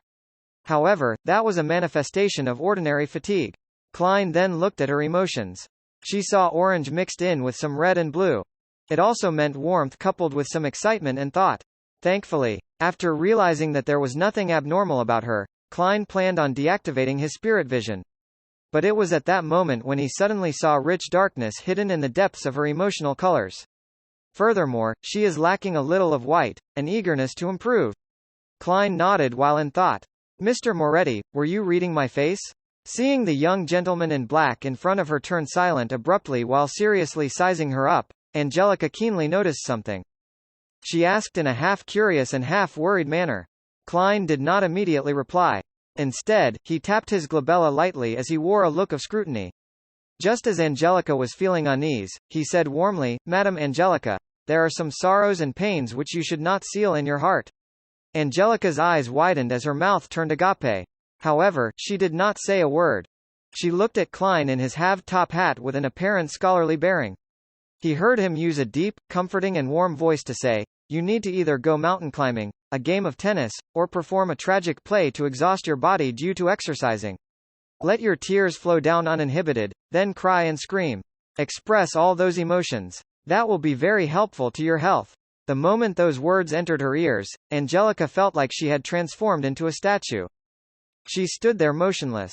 She tried hard to blink as she lowered her head in a fluster, saying deeply, thank you for your suggestion. It seems like there are many members here today? Klein did not continue. As though he had not done any divinations prior, he turned to his side and looked to the meeting room at the end of the corridor. Sunday afternoon, at least 50 members. Angelica's voice sounded a little hoarse. She only mentioned the key terms. She paused as her vocal pace gradually returned to normal. Do you want tea or coffee? See, black tea. Klein nodded slightly. He politely took off his hat and slowly walked to the meeting room. Only when he vanished behind the door did Angelica exhale slowly. Ellipsis. The Divination Club's meeting room was very large. It was nearly twice the size of Klein's high school classroom. In the past, only 5 or 6 members would be present, making it look extremely empty. Now, there were dozens of fortune-tellers sitting in different spots. They filled up most of the room. Sunlight shone into the room through the few oriel windows. The members were either discussing softly among themselves or asking Hannes Vincent questions. Otherwise, they were practicing and attempting divination or drinking coffee and reading newspapers by themselves. Such a scene made Klein feel like he was back to his schooling days on Earth. The difference was that it was noisier and more rowdy back then, without the tranquility of the meeting room. He looked around, but he didn't see familiar faces like Glasses or Edward Steve. So, he casually picked up a divination textbook, found a corner, and started flipping through it leisurely. Very soon, Angelica came in with a cup of tea and left it on the table before Klein. As she was leaving quietly, she suddenly saw Mr. Moretti take out an exquisite-looking silver chain from his left sleeve. There was a chunk of pure topaz hanging on the silver chain. What is he doing? Angelica slowed down subconsciously and focused her gaze at Klein. Klein held the silver chain with his left hand and allowed the topaz to hang above the sea black tea, just short of touching the surface of the liquid. With a serene expression, he half closed his eyes and the atmosphere around him suddenly turned quiet. The topaz started moving slightly, along with the special-looking silver chain, in a clockwise direction. Upon seeing this, Angelica found Mr. Moretti extremely mysterious. The black tea you provide is great, Klein said softly after he opened his eyes with a smile. His actions were intentionally done for Angelica to see. If he wanted people to select him for his divination services, Angelica's recommendation was a very crucial factor. Since he wanted to act as a seer, Klein no longer had any reservations. He completely personified the identity. Yes, Mr. Vannes is very picky about the quality of tea, Angelica said, stunned. Klein put away his spirit pendulum by winding it properly. Then, he raised the white porcelain cup with floral design. With a smile, he gestured politely at her with his cup. Angelica returned to the reception hall, but she no longer had the mood to read magazines.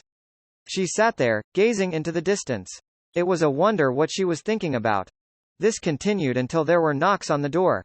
She jolted awake and hurriedly looked at the entrance, only to see a lady dressed in a light blue dress.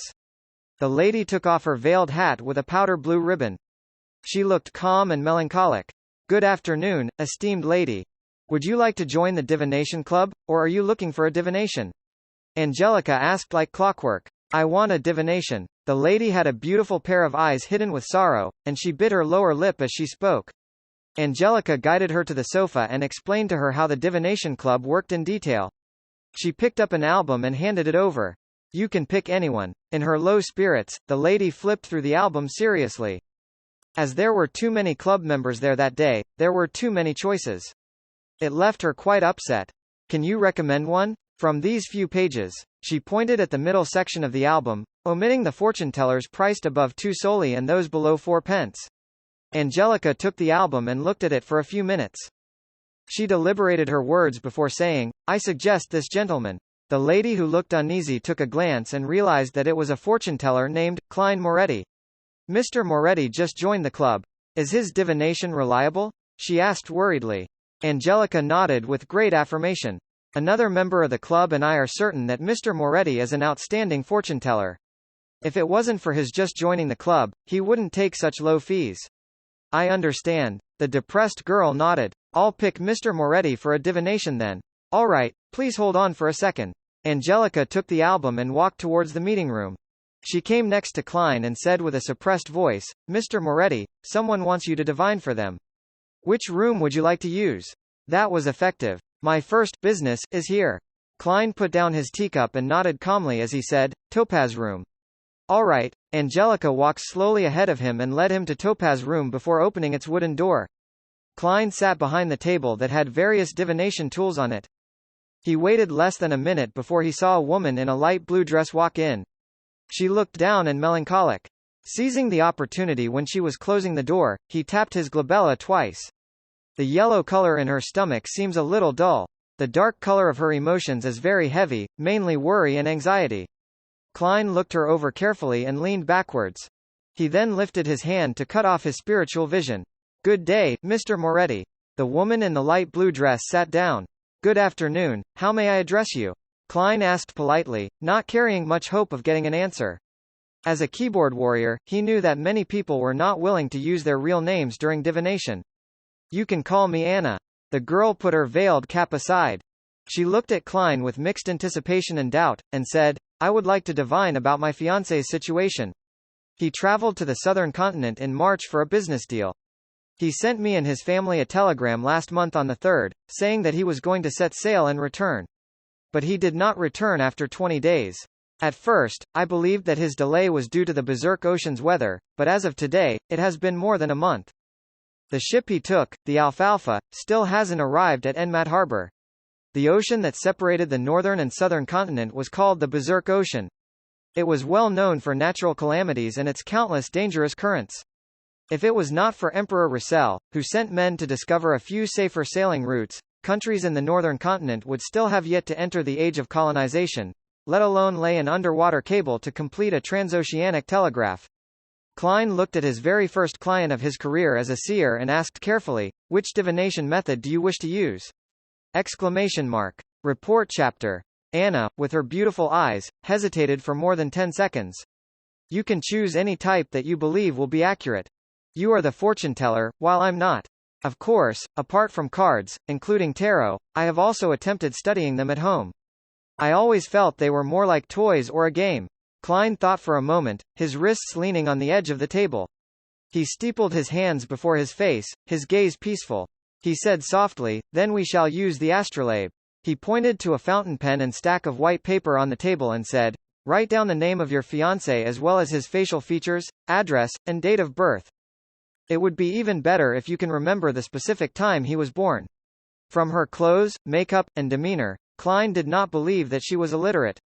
Anna did not reply. She extended her hand and took a piece of paper. She lifted the pen and dipped it in some ink. She started writing, pausing occasionally to think. 2 minutes later, she pushed the paper toward Klein. Klein received it and turned it around.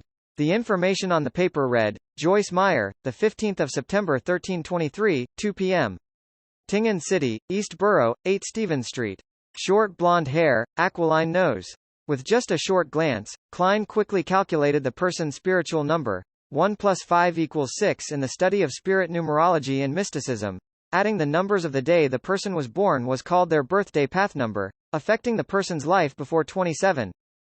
Birth month path number, calculated by adding the numbers in their birth month, affected their life from 27 to 54 years old, while the birth year path number, calculating the numbers in their birth year, affected their life from 54 years old onward.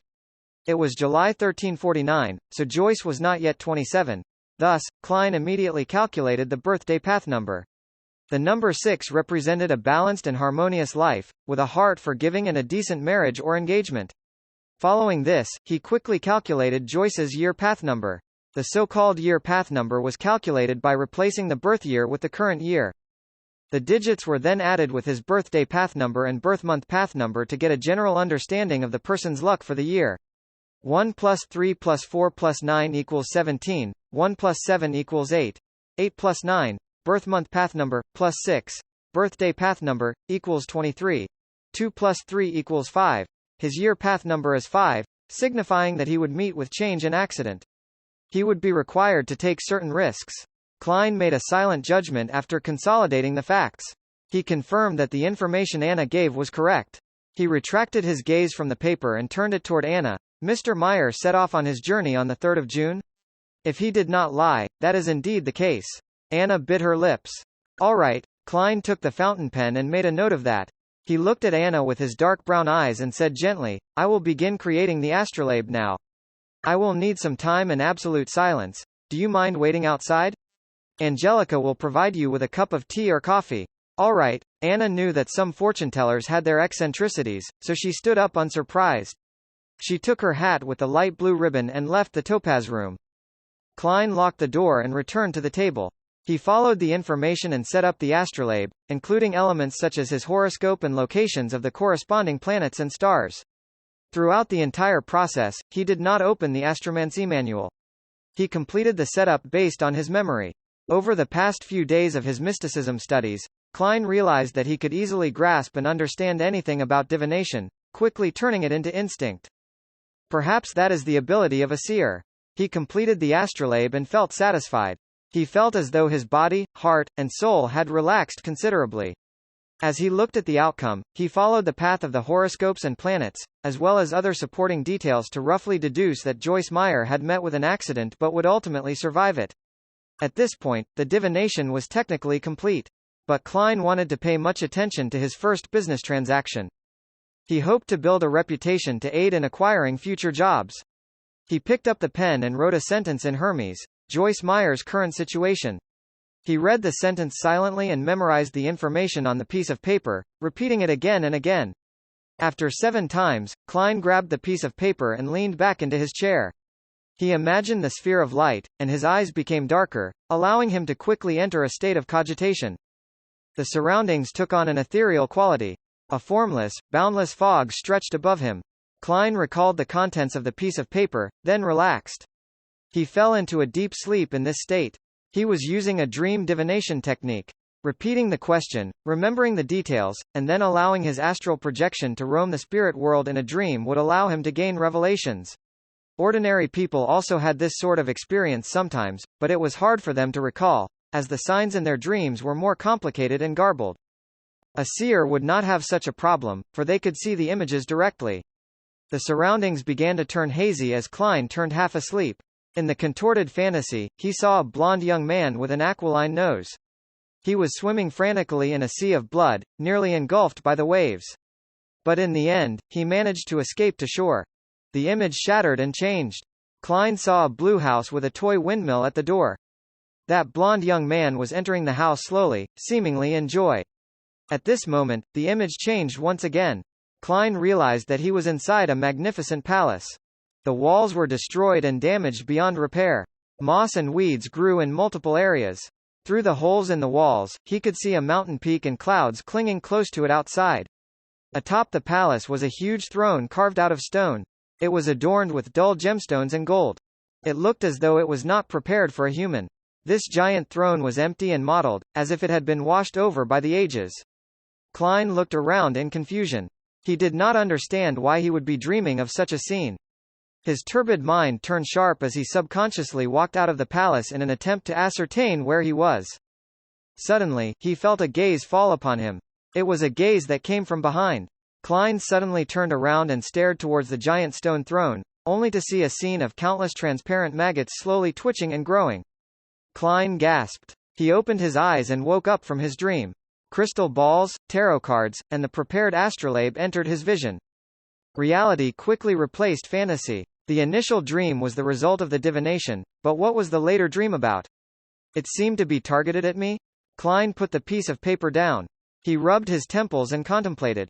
He could confirm that it wasn't his fear projecting itself in the form of a dream, for he was doing the divination himself. A palace not meant for humans on the peak of a mountain. The silent stare. The contorted and weird scene of the maggots.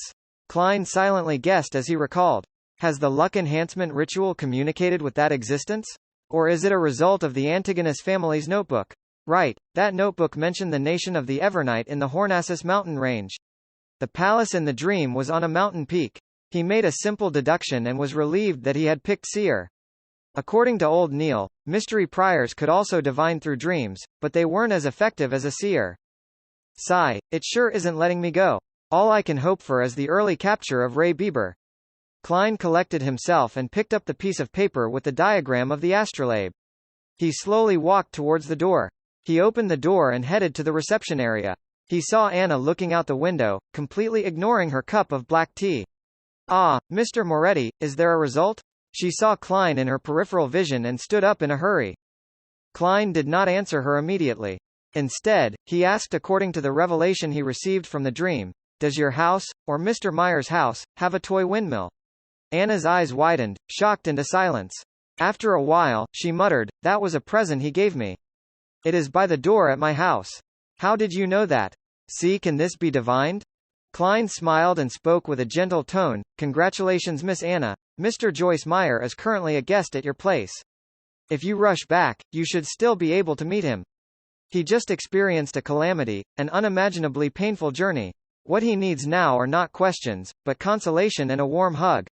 Really? Anna asked in disbelief. The fortune-tellers she knew would never speak with such certainty or give such firm conclusions. You will know if you go back immediately, Klein replied with a gentle tone and smile. Oh, Lord of Steam, is that true? Has my poor Joyce returned? Are you certain? No, I cannot believe it. Anna froze for a moment and said a few delirious words. She took out a one-solly note from her purse and did not wait for Klein to give her the change. She broke into a small jog as she left the divination club, taking a carriage back home. Does this include my tip? Klein looked at the note and shook his head with a laugh. A two-wheeled carriage steered quickly across the streets and entered East Borough. Anna watched the streets sweeping past her, feeling a mixture of unease, anticipation, and fear. It did not take long before the toy windmill entered her field of vision. She got off the carriage, showing no care for her bearing. She staggered quickly towards the door and rang the doorbell. The door creaked open, revealing a blond young man dressed in a black formal suit. He was haggard, but his eyes carried a glint of joy. He had an aquiline nose. I thought that I would miss you today, Joyce said with a smile. Oh, exalted Steam, you really are back. Anna rubbed her eyes, exclaiming in pleasant surprise. What the fortune-teller said was true. No, that was a real seer. It was simply fascinating. Thoughts welled in her mind as Anna pounced forward with tears in her eyes and gave her fiancé a warm hug. The two of them hugged silently outside the grayish-blue house. The toy windmill turned slowly, seemingly tossing all their difficulties far away. In a rather spacious living room, Anna and Joyce were seated on different sofas, separated by Anna's parents.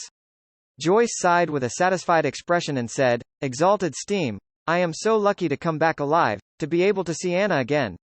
My poor Joyce, what happened? Anna couldn't help but ask with concern. Joyce took a glance at his fiancé, and his expression turned grave. I still feel terrified to this day. I keep waking up from my dreams again and again. 5 days after the Alfalfa left Caesar Pier, we came across pirates, scary pirates. The only fortunate thing was that their leader's name was Nast. The pirate that calls himself the King of the Five Seas? Anna's father, Mr. Wayne, asked in shock. Although Joyce had already been there for half an hour, he did not volunteer details about his ordeal. He appeared to be fearful, perturbed, and uneasy. It was only after Anna returned and hugged him that he finally appeared to put it behind him. Yes, due to his declaration of being a descendant of the Solomon Empire, the king of the 5 seas, Nast didn't believe in killing captives. Hence, we were only robbed and didn't lose our lives. His subordinates even left us sufficient food, Joyce said as he recalled the ordeal. His body started to quiver, but he continued to describe his deepest and scariest nightmare. I didn't lose much of my wealth. I believed that my misfortune was over, but as we continued towards our destination, a heated conflict erupted among the Alfalfa's passengers and crew. From disagreement, to fighting, to drawing revolvers, and raising swords to kill each other. I saw nothing but blood during that period. One after another, people beside me fell with eyes opened, never to be closed. Their limbs, hearts, and intestines were scattered across the floors. Those of us who were unwilling to turn into savage beasts, the rational group, had nowhere to hide and nowhere to escape. We were surrounded by deep blue waves and the boundless ocean. Some wailed, some begged for mercy, some sold their bodies, but their heads were hung from the mast either way. Anna, I reeled in despair back then. I thought I would never see you again. Fortunately, in such a nightmare, there was still a hero. The captain took us to hide in the sturdy keel of the ship, and we relied on the stored water and food there until the maniacs reached their limits. Mr. Triss encouraged us, courageously leading us in an assault against those murderers. After an unforgettable bloody battle, we survived. But the Alfalfa strayed off course, and only a third of the original sailors remained. Ellipsis. When he depicted the most horrible and darkest side of the human psyche, Joyce couldn't help but recall the hero, the man that called himself Triss. He had a round and amiable face. He was shy like a girl and enjoyed staying in a corner. Only people whom he was familiar with knew that he was a very good conversationalist. But it was such an unremarkable boy who stood in front of everyone with determination in the worst of days. Oh, exalted steam, my poor Joyce, you went through such a heartbreaking ordeal. Thank God, praise be to God, he prevented us from eternal separation. Tears welled up in Anna's eyes as she constantly dotted 3 points to form a triangle, the sacred emblem for steam and machinery. Joyce revealed a faint pale smile. This is the reward for our faith. The Alfalfa then went through storms, lost its course, and after surmounting one challenge after another, arrived at Enmat Harbor. Due to the bloodbath that had taken place on the boat, those of us that survived were held captive by the police and questioned separately. We didn't have a chance to send telegrams home to update our loved ones. When they released us this morning, I immediately borrowed some money from my friend and took the steam locomotive back.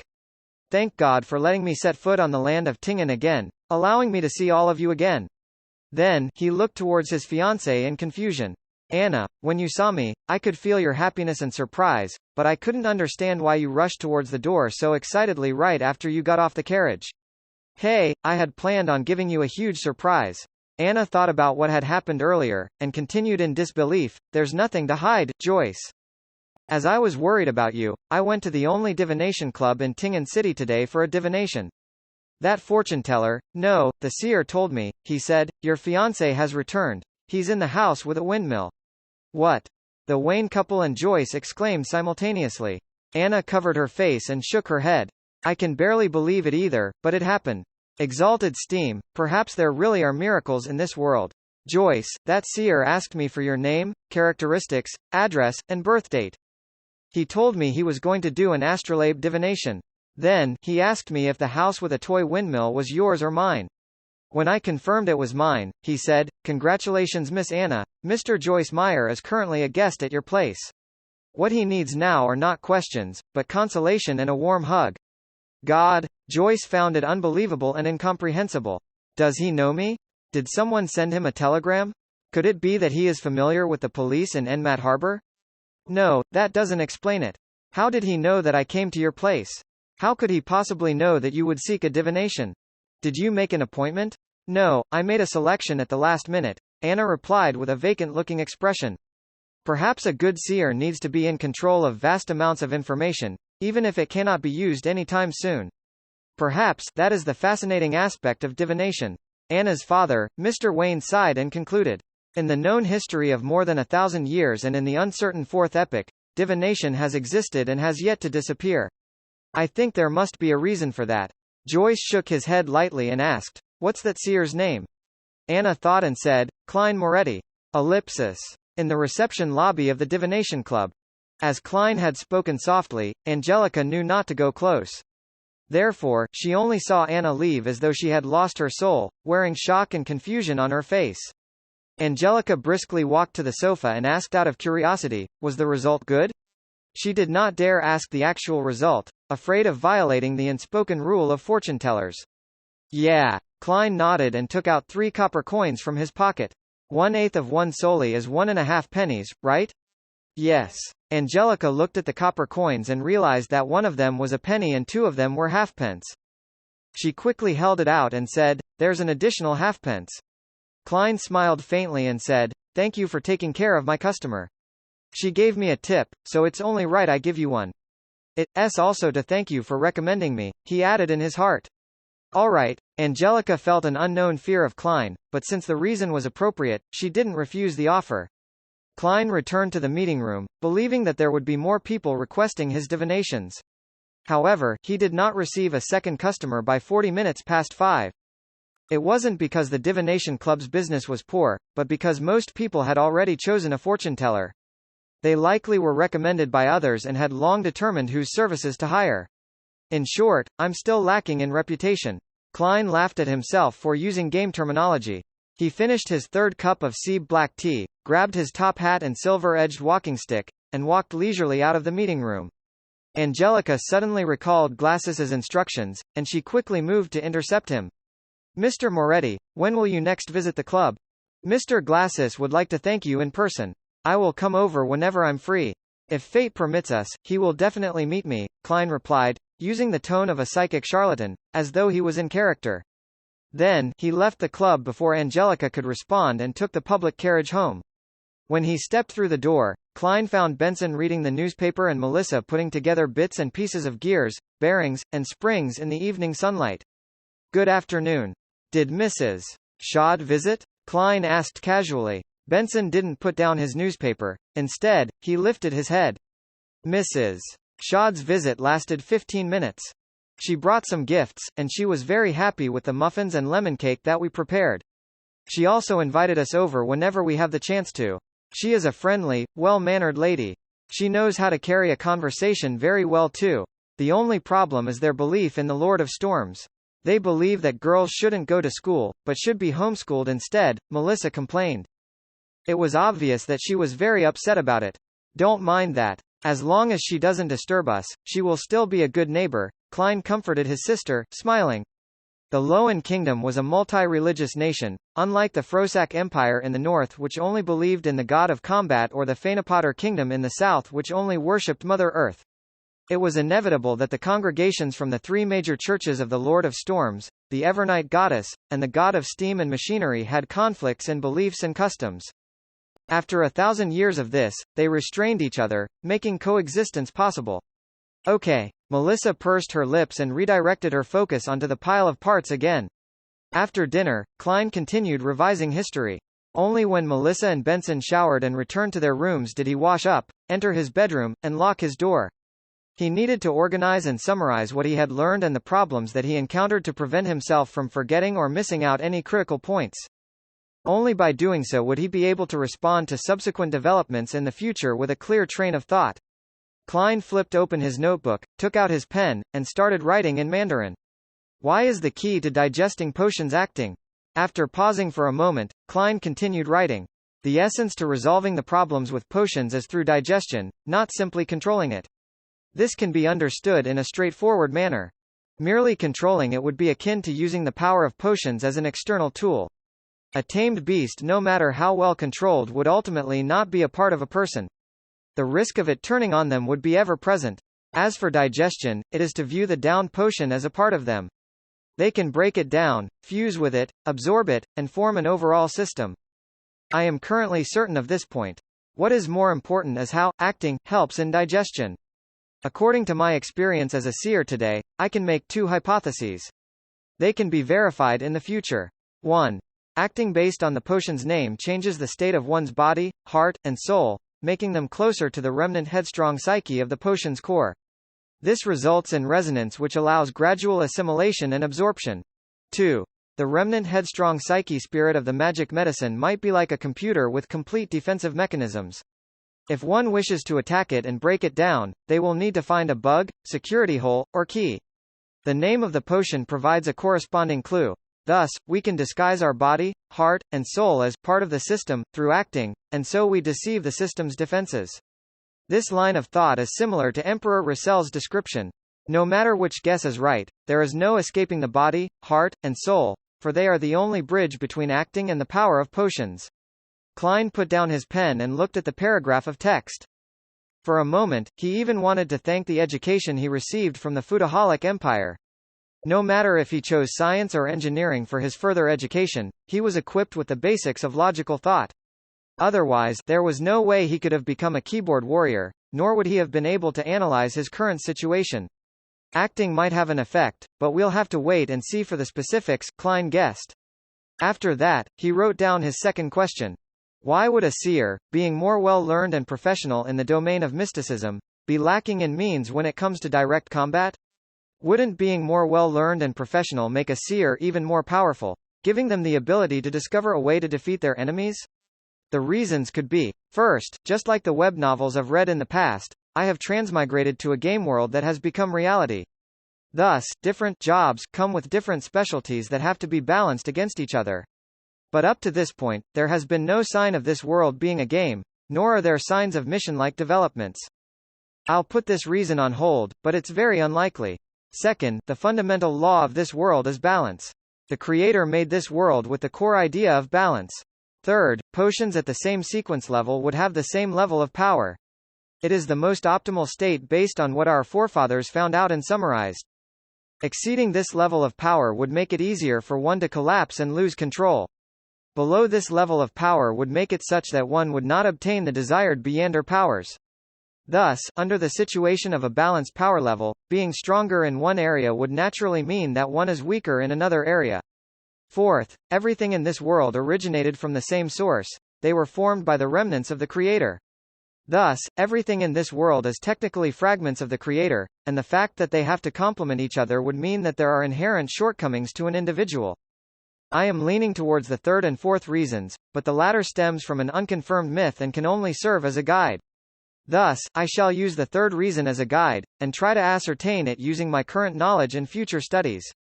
At this point, Klein had already written 2 full pages but did not stop. Instead, he penned a new question. From what I learned today, my luck enhancement ritual is categorized as a classic ritualistic magic. Similar kinds of ritualistic magic can be split into 3 parts, the first being a sacrifice that sparks the interest of a corresponding existence. The second is comprised of incantations specifically describing the existence in question. The third is using simple formatting and symbols to convey what one is asking for. Using this as a benchmark to analyze the luck enhancement ritual, there's an obvious problem. There is no third part. It has the sacrifice aspect in the placement of staple foods and walking a square in a counterclockwise manner with 4 steps. There is also a clear indication who the incantation is for, such as the phrase, "Blessings stem from the immortal Lord of heaven and earth." But all I did after was close my eyes and wait. There was nothing in the ritual that described the goal of enhancing my luck. In other words, the corresponding existence has no way of knowing what the so-called luck enhancement ritual is asking for, and can only do as they see fit. Do as they see fit? What a troll! Isn't that darn quintessential divination and arcane arts of the Qin and Han dynasty too much a troll? I must have had rocks in my head back then for trying. Klein stopped writing and took 2 deep breaths, trying hard to calm himself down. He spat out a foul breath and continued writing. I can consider redesigning the ritual, making it more complete. The motive of the ritual shall be to return to Earth, back to the world with my parents and friends. Then here comes the question. Was the entity truly acting on a whim? Or is there a deeper meaning to it? Also, is the entity that the descriptive incantations point towards in this world the same one from Earth? If so, the difference in results between the first and second ritual could be explained as the entity doing as it wishes. But the results of me appearing above the gray fog during the second and third time, while being able to connect to justice and the hanged man has basically no differences. Why would that be so? If the fourth ritual tomorrow afternoon shows me the same stable results, that would mean that the effects are consistent. That would mean that the unknown entity has an agenda I do not know about. If that is the case, adding new descriptions and requests would not get me a clear response. In fact, it might complicate the ritual and result in adverse effects. Would the difference between the first ritual and the subsequent rituals, under the premise that the entity I called upon is the same one, mean that the results would be different depending on the world I'm in? It is like I am using a different interface. Then how can I design it to obtain my desired outcome? If I think that the entities behind the first and subsequent rituals are different, some of the questions can be perfectly answered. But similarly, the stability of the results in the second and third rituals would mean that the entity I am praying to has a certain agenda, and there is no way I can change that for the time being. The most important question is the identity of the entity that the ritual is directed. Where is he, and why doesn't he give me any clues or guidance? Could he be deep in the world of fog? Can I treat him as an entity in slumber, an entity that would give fixed responses if I give him a certain stimulus, but would not interfere with what I do other than that? Then I can introduce a different ritual as a stimulus and conclude whether the feedback I receive is regular. That way, I can find the correct method of returning. But the problem lies in the possibility that he is not asleep. In that case, such tests might result in terrifying outcomes. It might be really dangerous. The first attempt must be conducted with extreme caution. The design must not anger the being. What a headache. I need more knowledge. Klein sighed and gave a summary. Finally, he wrote down other miscellaneous items. There are always formless voices resonating in my ears, shouting, Hornassus and, was it saying Phrygia or Phagria? Hornassus is the mountain range dividing the LoM Kingdom and the Intis Republic. Its main peak is 6,000 meters above sea level. According to the records in the Antigonus family's diary, there existed a nation of the Evernite in the fourth epoch. Is the nation of the Evernite related to the Evernite goddess? Is there any connection between the two? Are they allies or enemies? Was the Antigonus family obliterated by the Church of the Evernite goddess due to nation of the Evernite? Did I hear murmurings coming from the diary, from the howls of the Antigonus family over 1 or 2,000 years? What then does Phrygia, Phlegria mean? An interesting question. To be able to leave behind such a diary, to leave behind sealed artifact 2049 implies that the Antigonus family had possession of a relatively powerful Beyonder power. If that is so, which sequence did they possess? Was it complete or not complete? My realization that the diary is in the hands of Ray Bieber was a bit of a coincidence, but without any indication of it being arranged, could my fate really be tied up with that diary's? His ideas were penned on the pieces of paper. Klein tried his best to write down the events he had experienced and his guesses about their meaning. He wrote a total of 4 pages on both sides of each page. Rip. Klein suddenly tore off the 4 pages and read them from top to bottom, sometimes marking certain sections with his pen, adding a few sentences at other times. Time flew quickly. The crimson moon was temporarily covered by dark clouds. Klein picked up the pocket watch on the table, snapped it open, and looked at the time. He put down the watch and took out a box of matches from his drawer. He lit one and brought it close to the 4 pages of notes. The orange flame ignited the edges of the paper and quickly spread.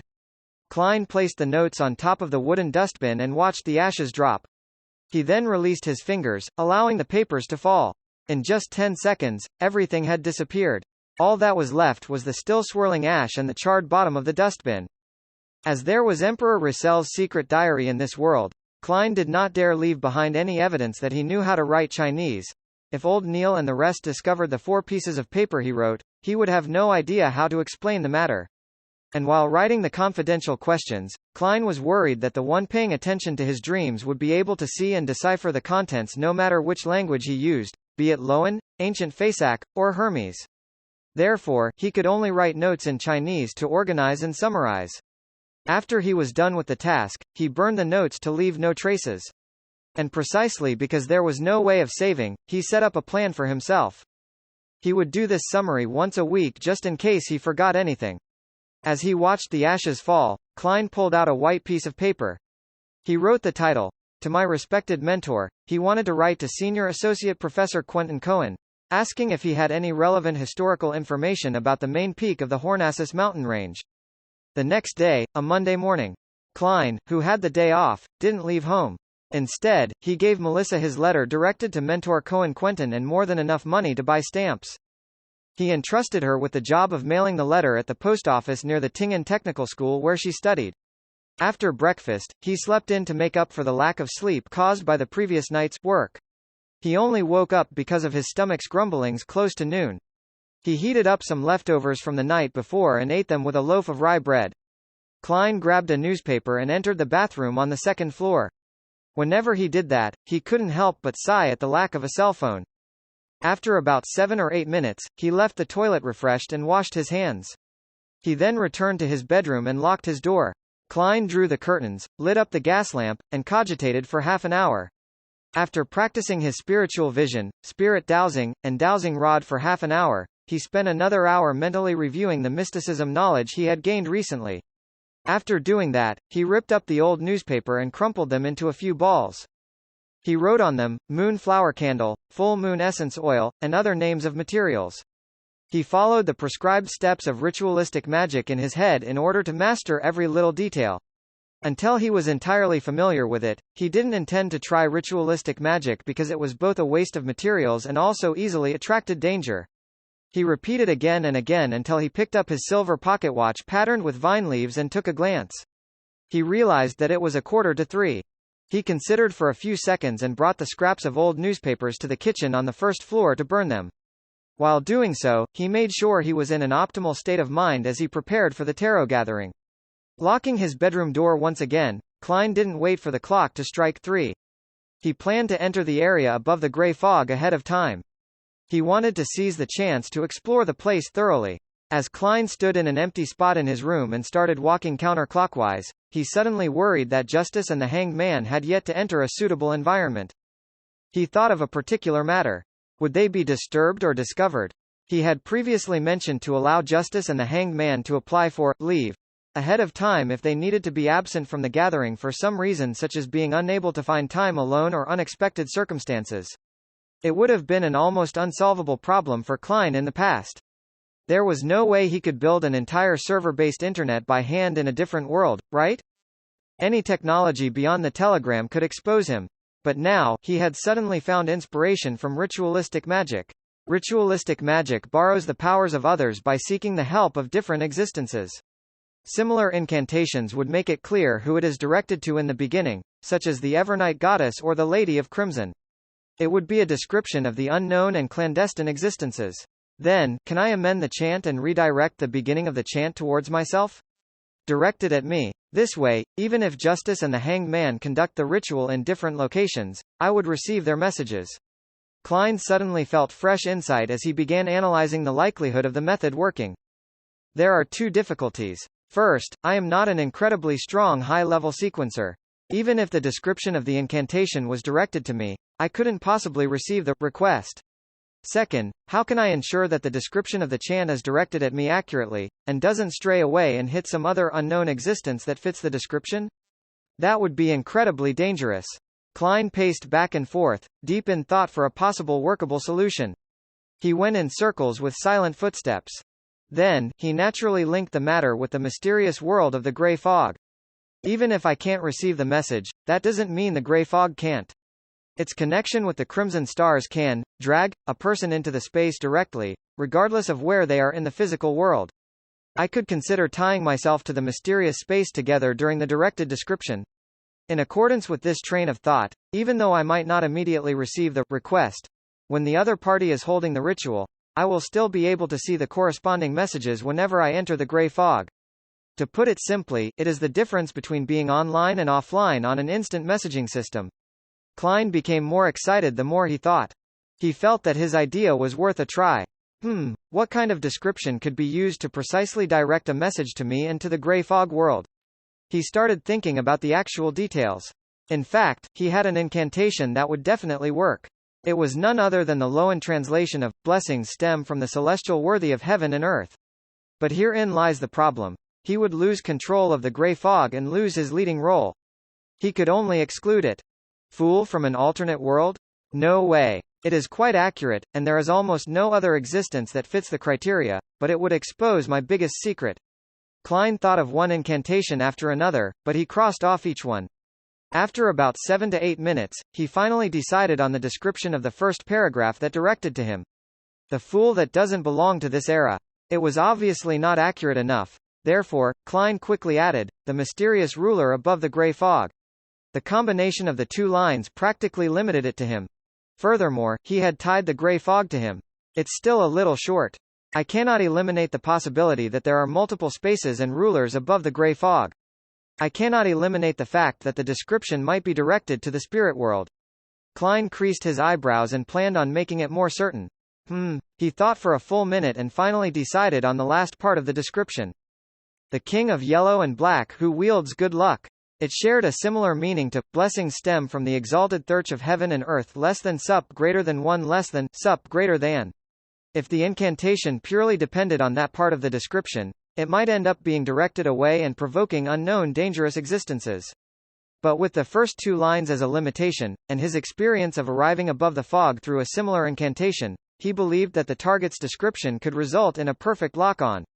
Klein wasn't sure if casting the ritualistic magic with those three descriptions would be effective, but he was definite that it would not attract the attention of another existence, it wouldn't throw Justice and the Hanged Man into danger. Klein heaved out a long sigh and recited the incantation that he had decided upon. The fool that doesn't belong to this era, you are the mysterious ruler above the grey fog, you are the king of yellow and black who wields good luck. He nodded his head slightly and took out his pocket watch to confirm the time. It's already 2:58. Without further thought, Klein put away his pocket and entered cogitation. Soon he chanted and took 4 steps counterclockwise to form a square. The most ferocious noises and heart-stirring roars were heard once again. He felt the headache that was even harder to deal with than the pain of consuming the seer potion. The pain was not a sharp pain that tore through his head. It was a throbbing pain that made him manic and irrational. It was a pain that left him in chaotic confusion. Klein controlled himself using cogitation and tried hard to ignore the voices. The muttering and murmurs receded like the tides. His body became ethereal, along with his spirituality. Everything seemed to float. The boundless grey fog appeared before his sight, the crimson stars at varying distances from him, just like pairs of eyes. Above the grey fog stood the palace, lofty and towering like the home of a giant. It was as though it had been there for millions of years. All Klein did was will it and he disappeared from where he was, reappearing at the seat of honor at the long bronze table with 22 high-backed chairs. The effect of the ritual is definitely fixed. Klein muttered. He tapped his glabella gently and allowed the fog to engulf him, once thicker than before. According to the description of the Hanged Man, if Justice had become a spectator, it would be best not to reveal any of his tics before her. Without any time for exploring, Klein extended his right hand and formed an invisible connection, connecting him to the 2 familiar crimson stars. On the roaring blue waves of the Sonia Sea, an ancient sailboat was sailing with the wind. Alger Wilson locked himself in the captain's cabin and made Ghostship provide him the best protection. He opened the pocket watch before him and laid it next to the brass sextant. The clock was ticking without joy as it exuded nervousness. When the hour hand, minute hand, and second hand aligned, there was an explosion of crimson before Alger Wilson. It ignored the layers and layers of protection he had placed over himself. Sigh. His sigh reverberated across the captain's room. Backland, Empress Burrow. Audrey Hall laid against a down feather pillow and glanced at the yellow paper in her hand. Her gem-like eyes looked like they had 2 souls spiraling slowly in them. Her gaze was calm and cool, as if she were waiting for a play to begin. As the crimson red erupted, she looked at herself being swallowed with complete detachment. Above the grey fog, in the magnificent palace, on the ancient and mottled long bronze table, Klein, who had already activated his spiritual vision, looked over when Audrey Hall's figure began to form. He was not surprised to see that the colors deep in her aura had blended together. It became pure and serene, like a lake that was clear and reflective. She really did become a Beyander. Klein was just about to move his gaze away when he suddenly saw the chair belonging to Miss Justice change. The bright stars on the back of the chair moved swiftly, forming an illusory constellation that didn't belong to reality. That constellation was familiar to Klein because it was one of the symbols of mysticism.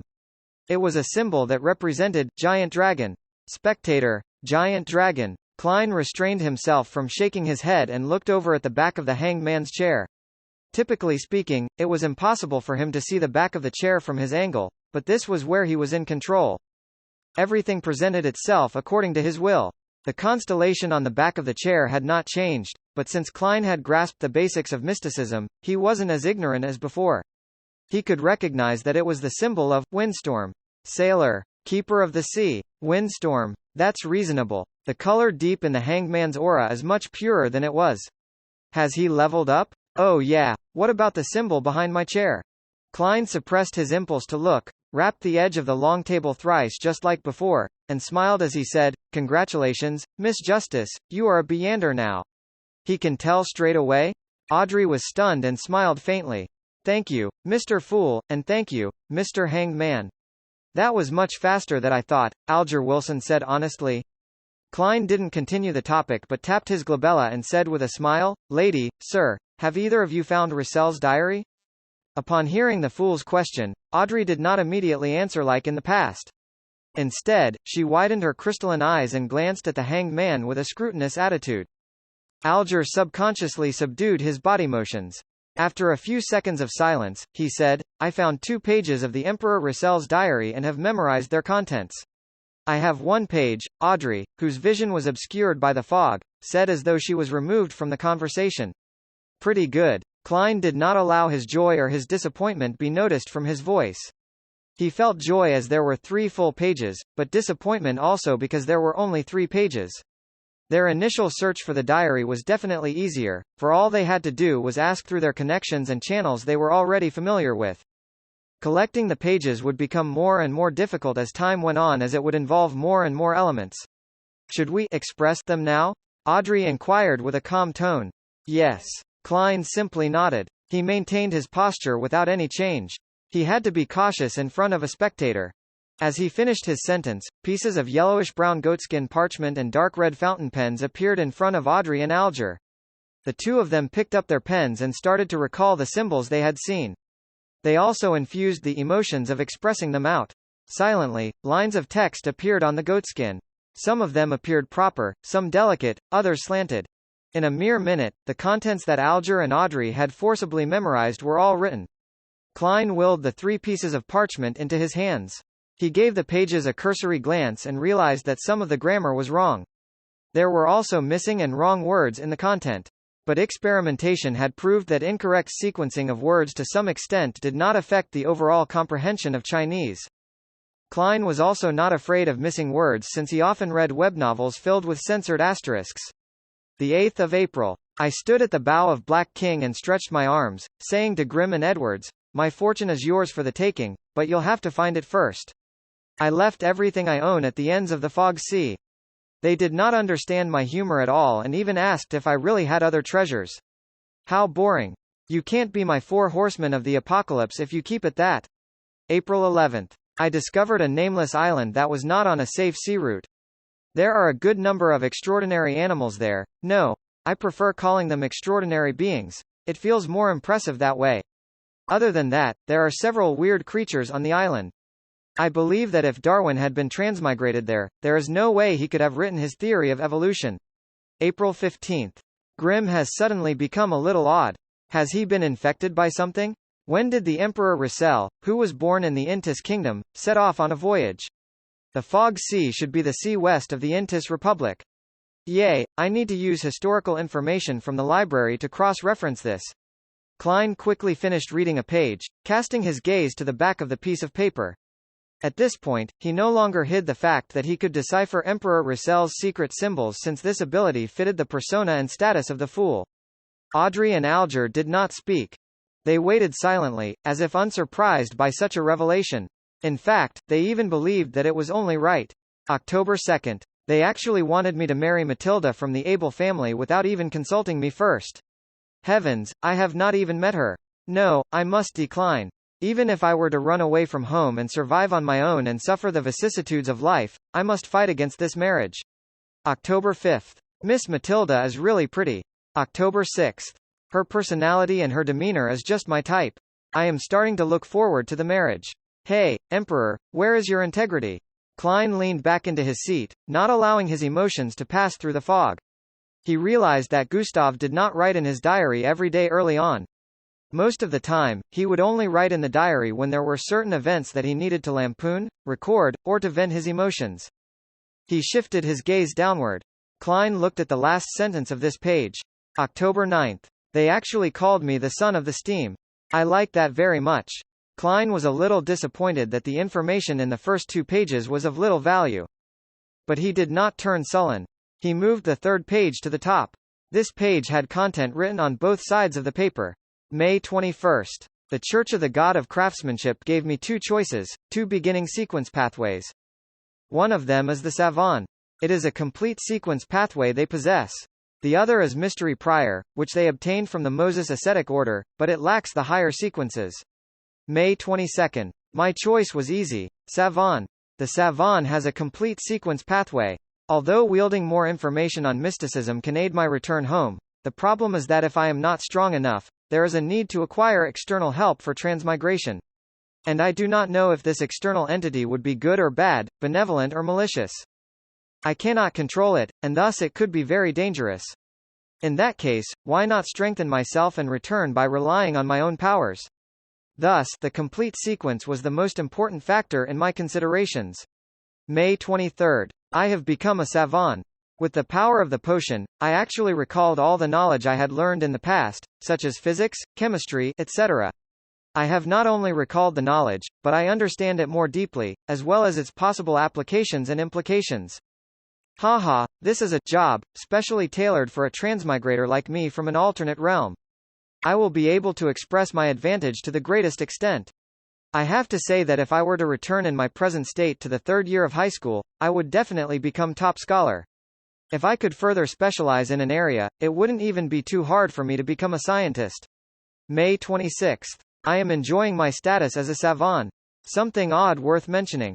When I address myself as a savant, doing things that are in line with this role, the murmurings that drive me crazy become considerably softer.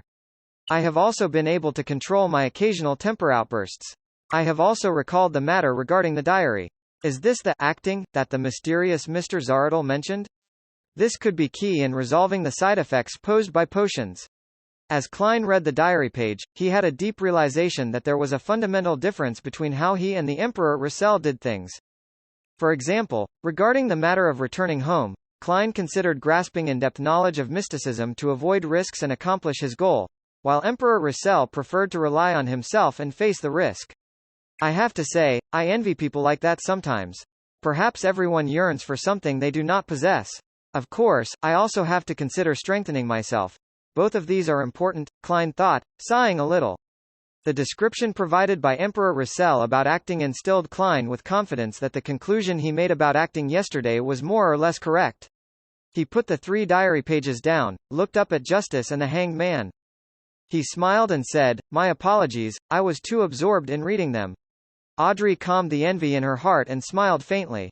I can understand. I hope to one day be able to exchange information about the diary's contents.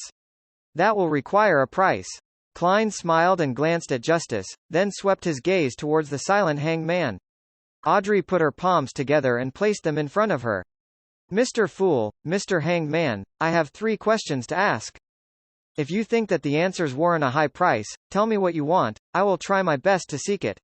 No problem, Alger answered succinctly. Klein nodded and leaned back further, making himself comfortable. Audrey thought for a few seconds and said, "The first question is, what does acting really mean?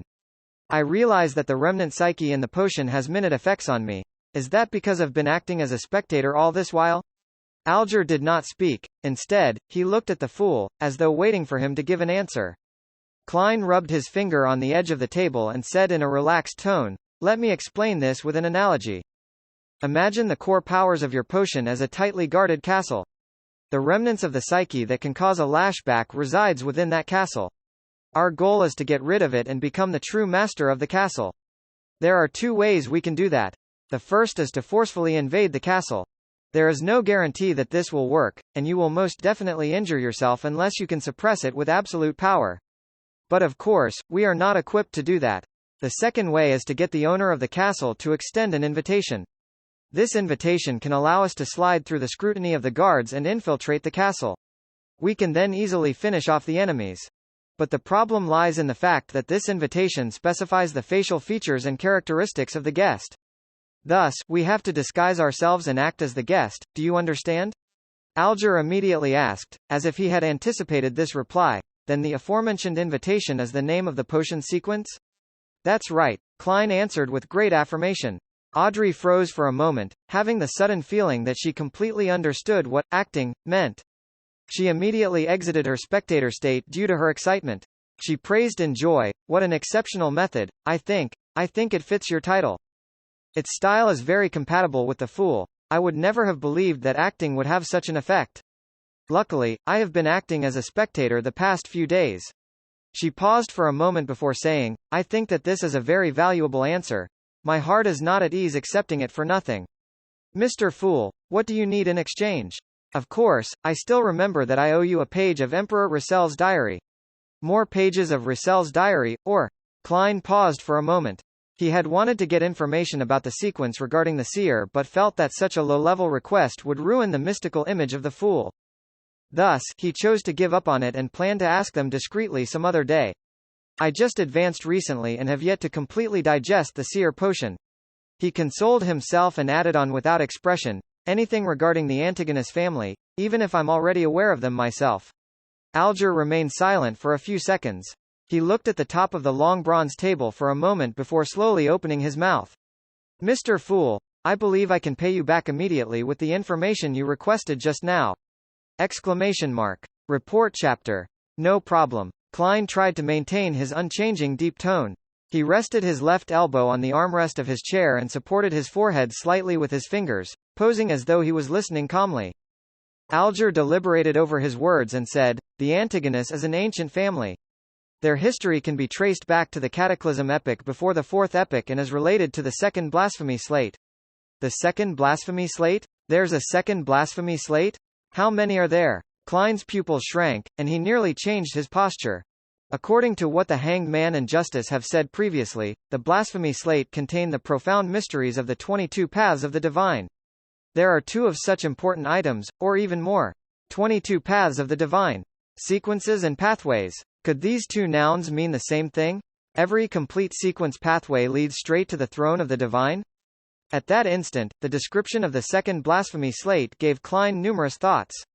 He believed that if not for the thick grayish-white fog concealing him, his emotional reaction would probably have been discovered by Miss Spectator. As for the words Cataclysm Epoch, he was no stranger to that term as a historian. It was the name of the Third Epoch. After his recent revision, Klein even knew that the Third Epoch was separated into 2 eras: the Glorious Era and the Cataclysm Era. A second blasphemy slate? Audrey plainly revealed her ignorance on the matter. Before she calmed her emotions, she returned to her spectator state. Nice question. Klein secretly cheered for Miss Justice. It was a question inconvenient for him to ask as the Fool. Alger stole a glance at the Fool and noticed that his posture remained the same, nor did he make a sound. Hence, he thought and answered, the first blasphemy slate appeared in the Dark Epoch, which is the second epoch where we humans struggled to survive under the protection of gods. The second blasphemy slate appeared at the end of the Third Epoch. It could even be said that its appearance symbolized the end of the Cataclysm Epoch. The content of the 2 blasphemy slates is kept secret by the 7 major churches.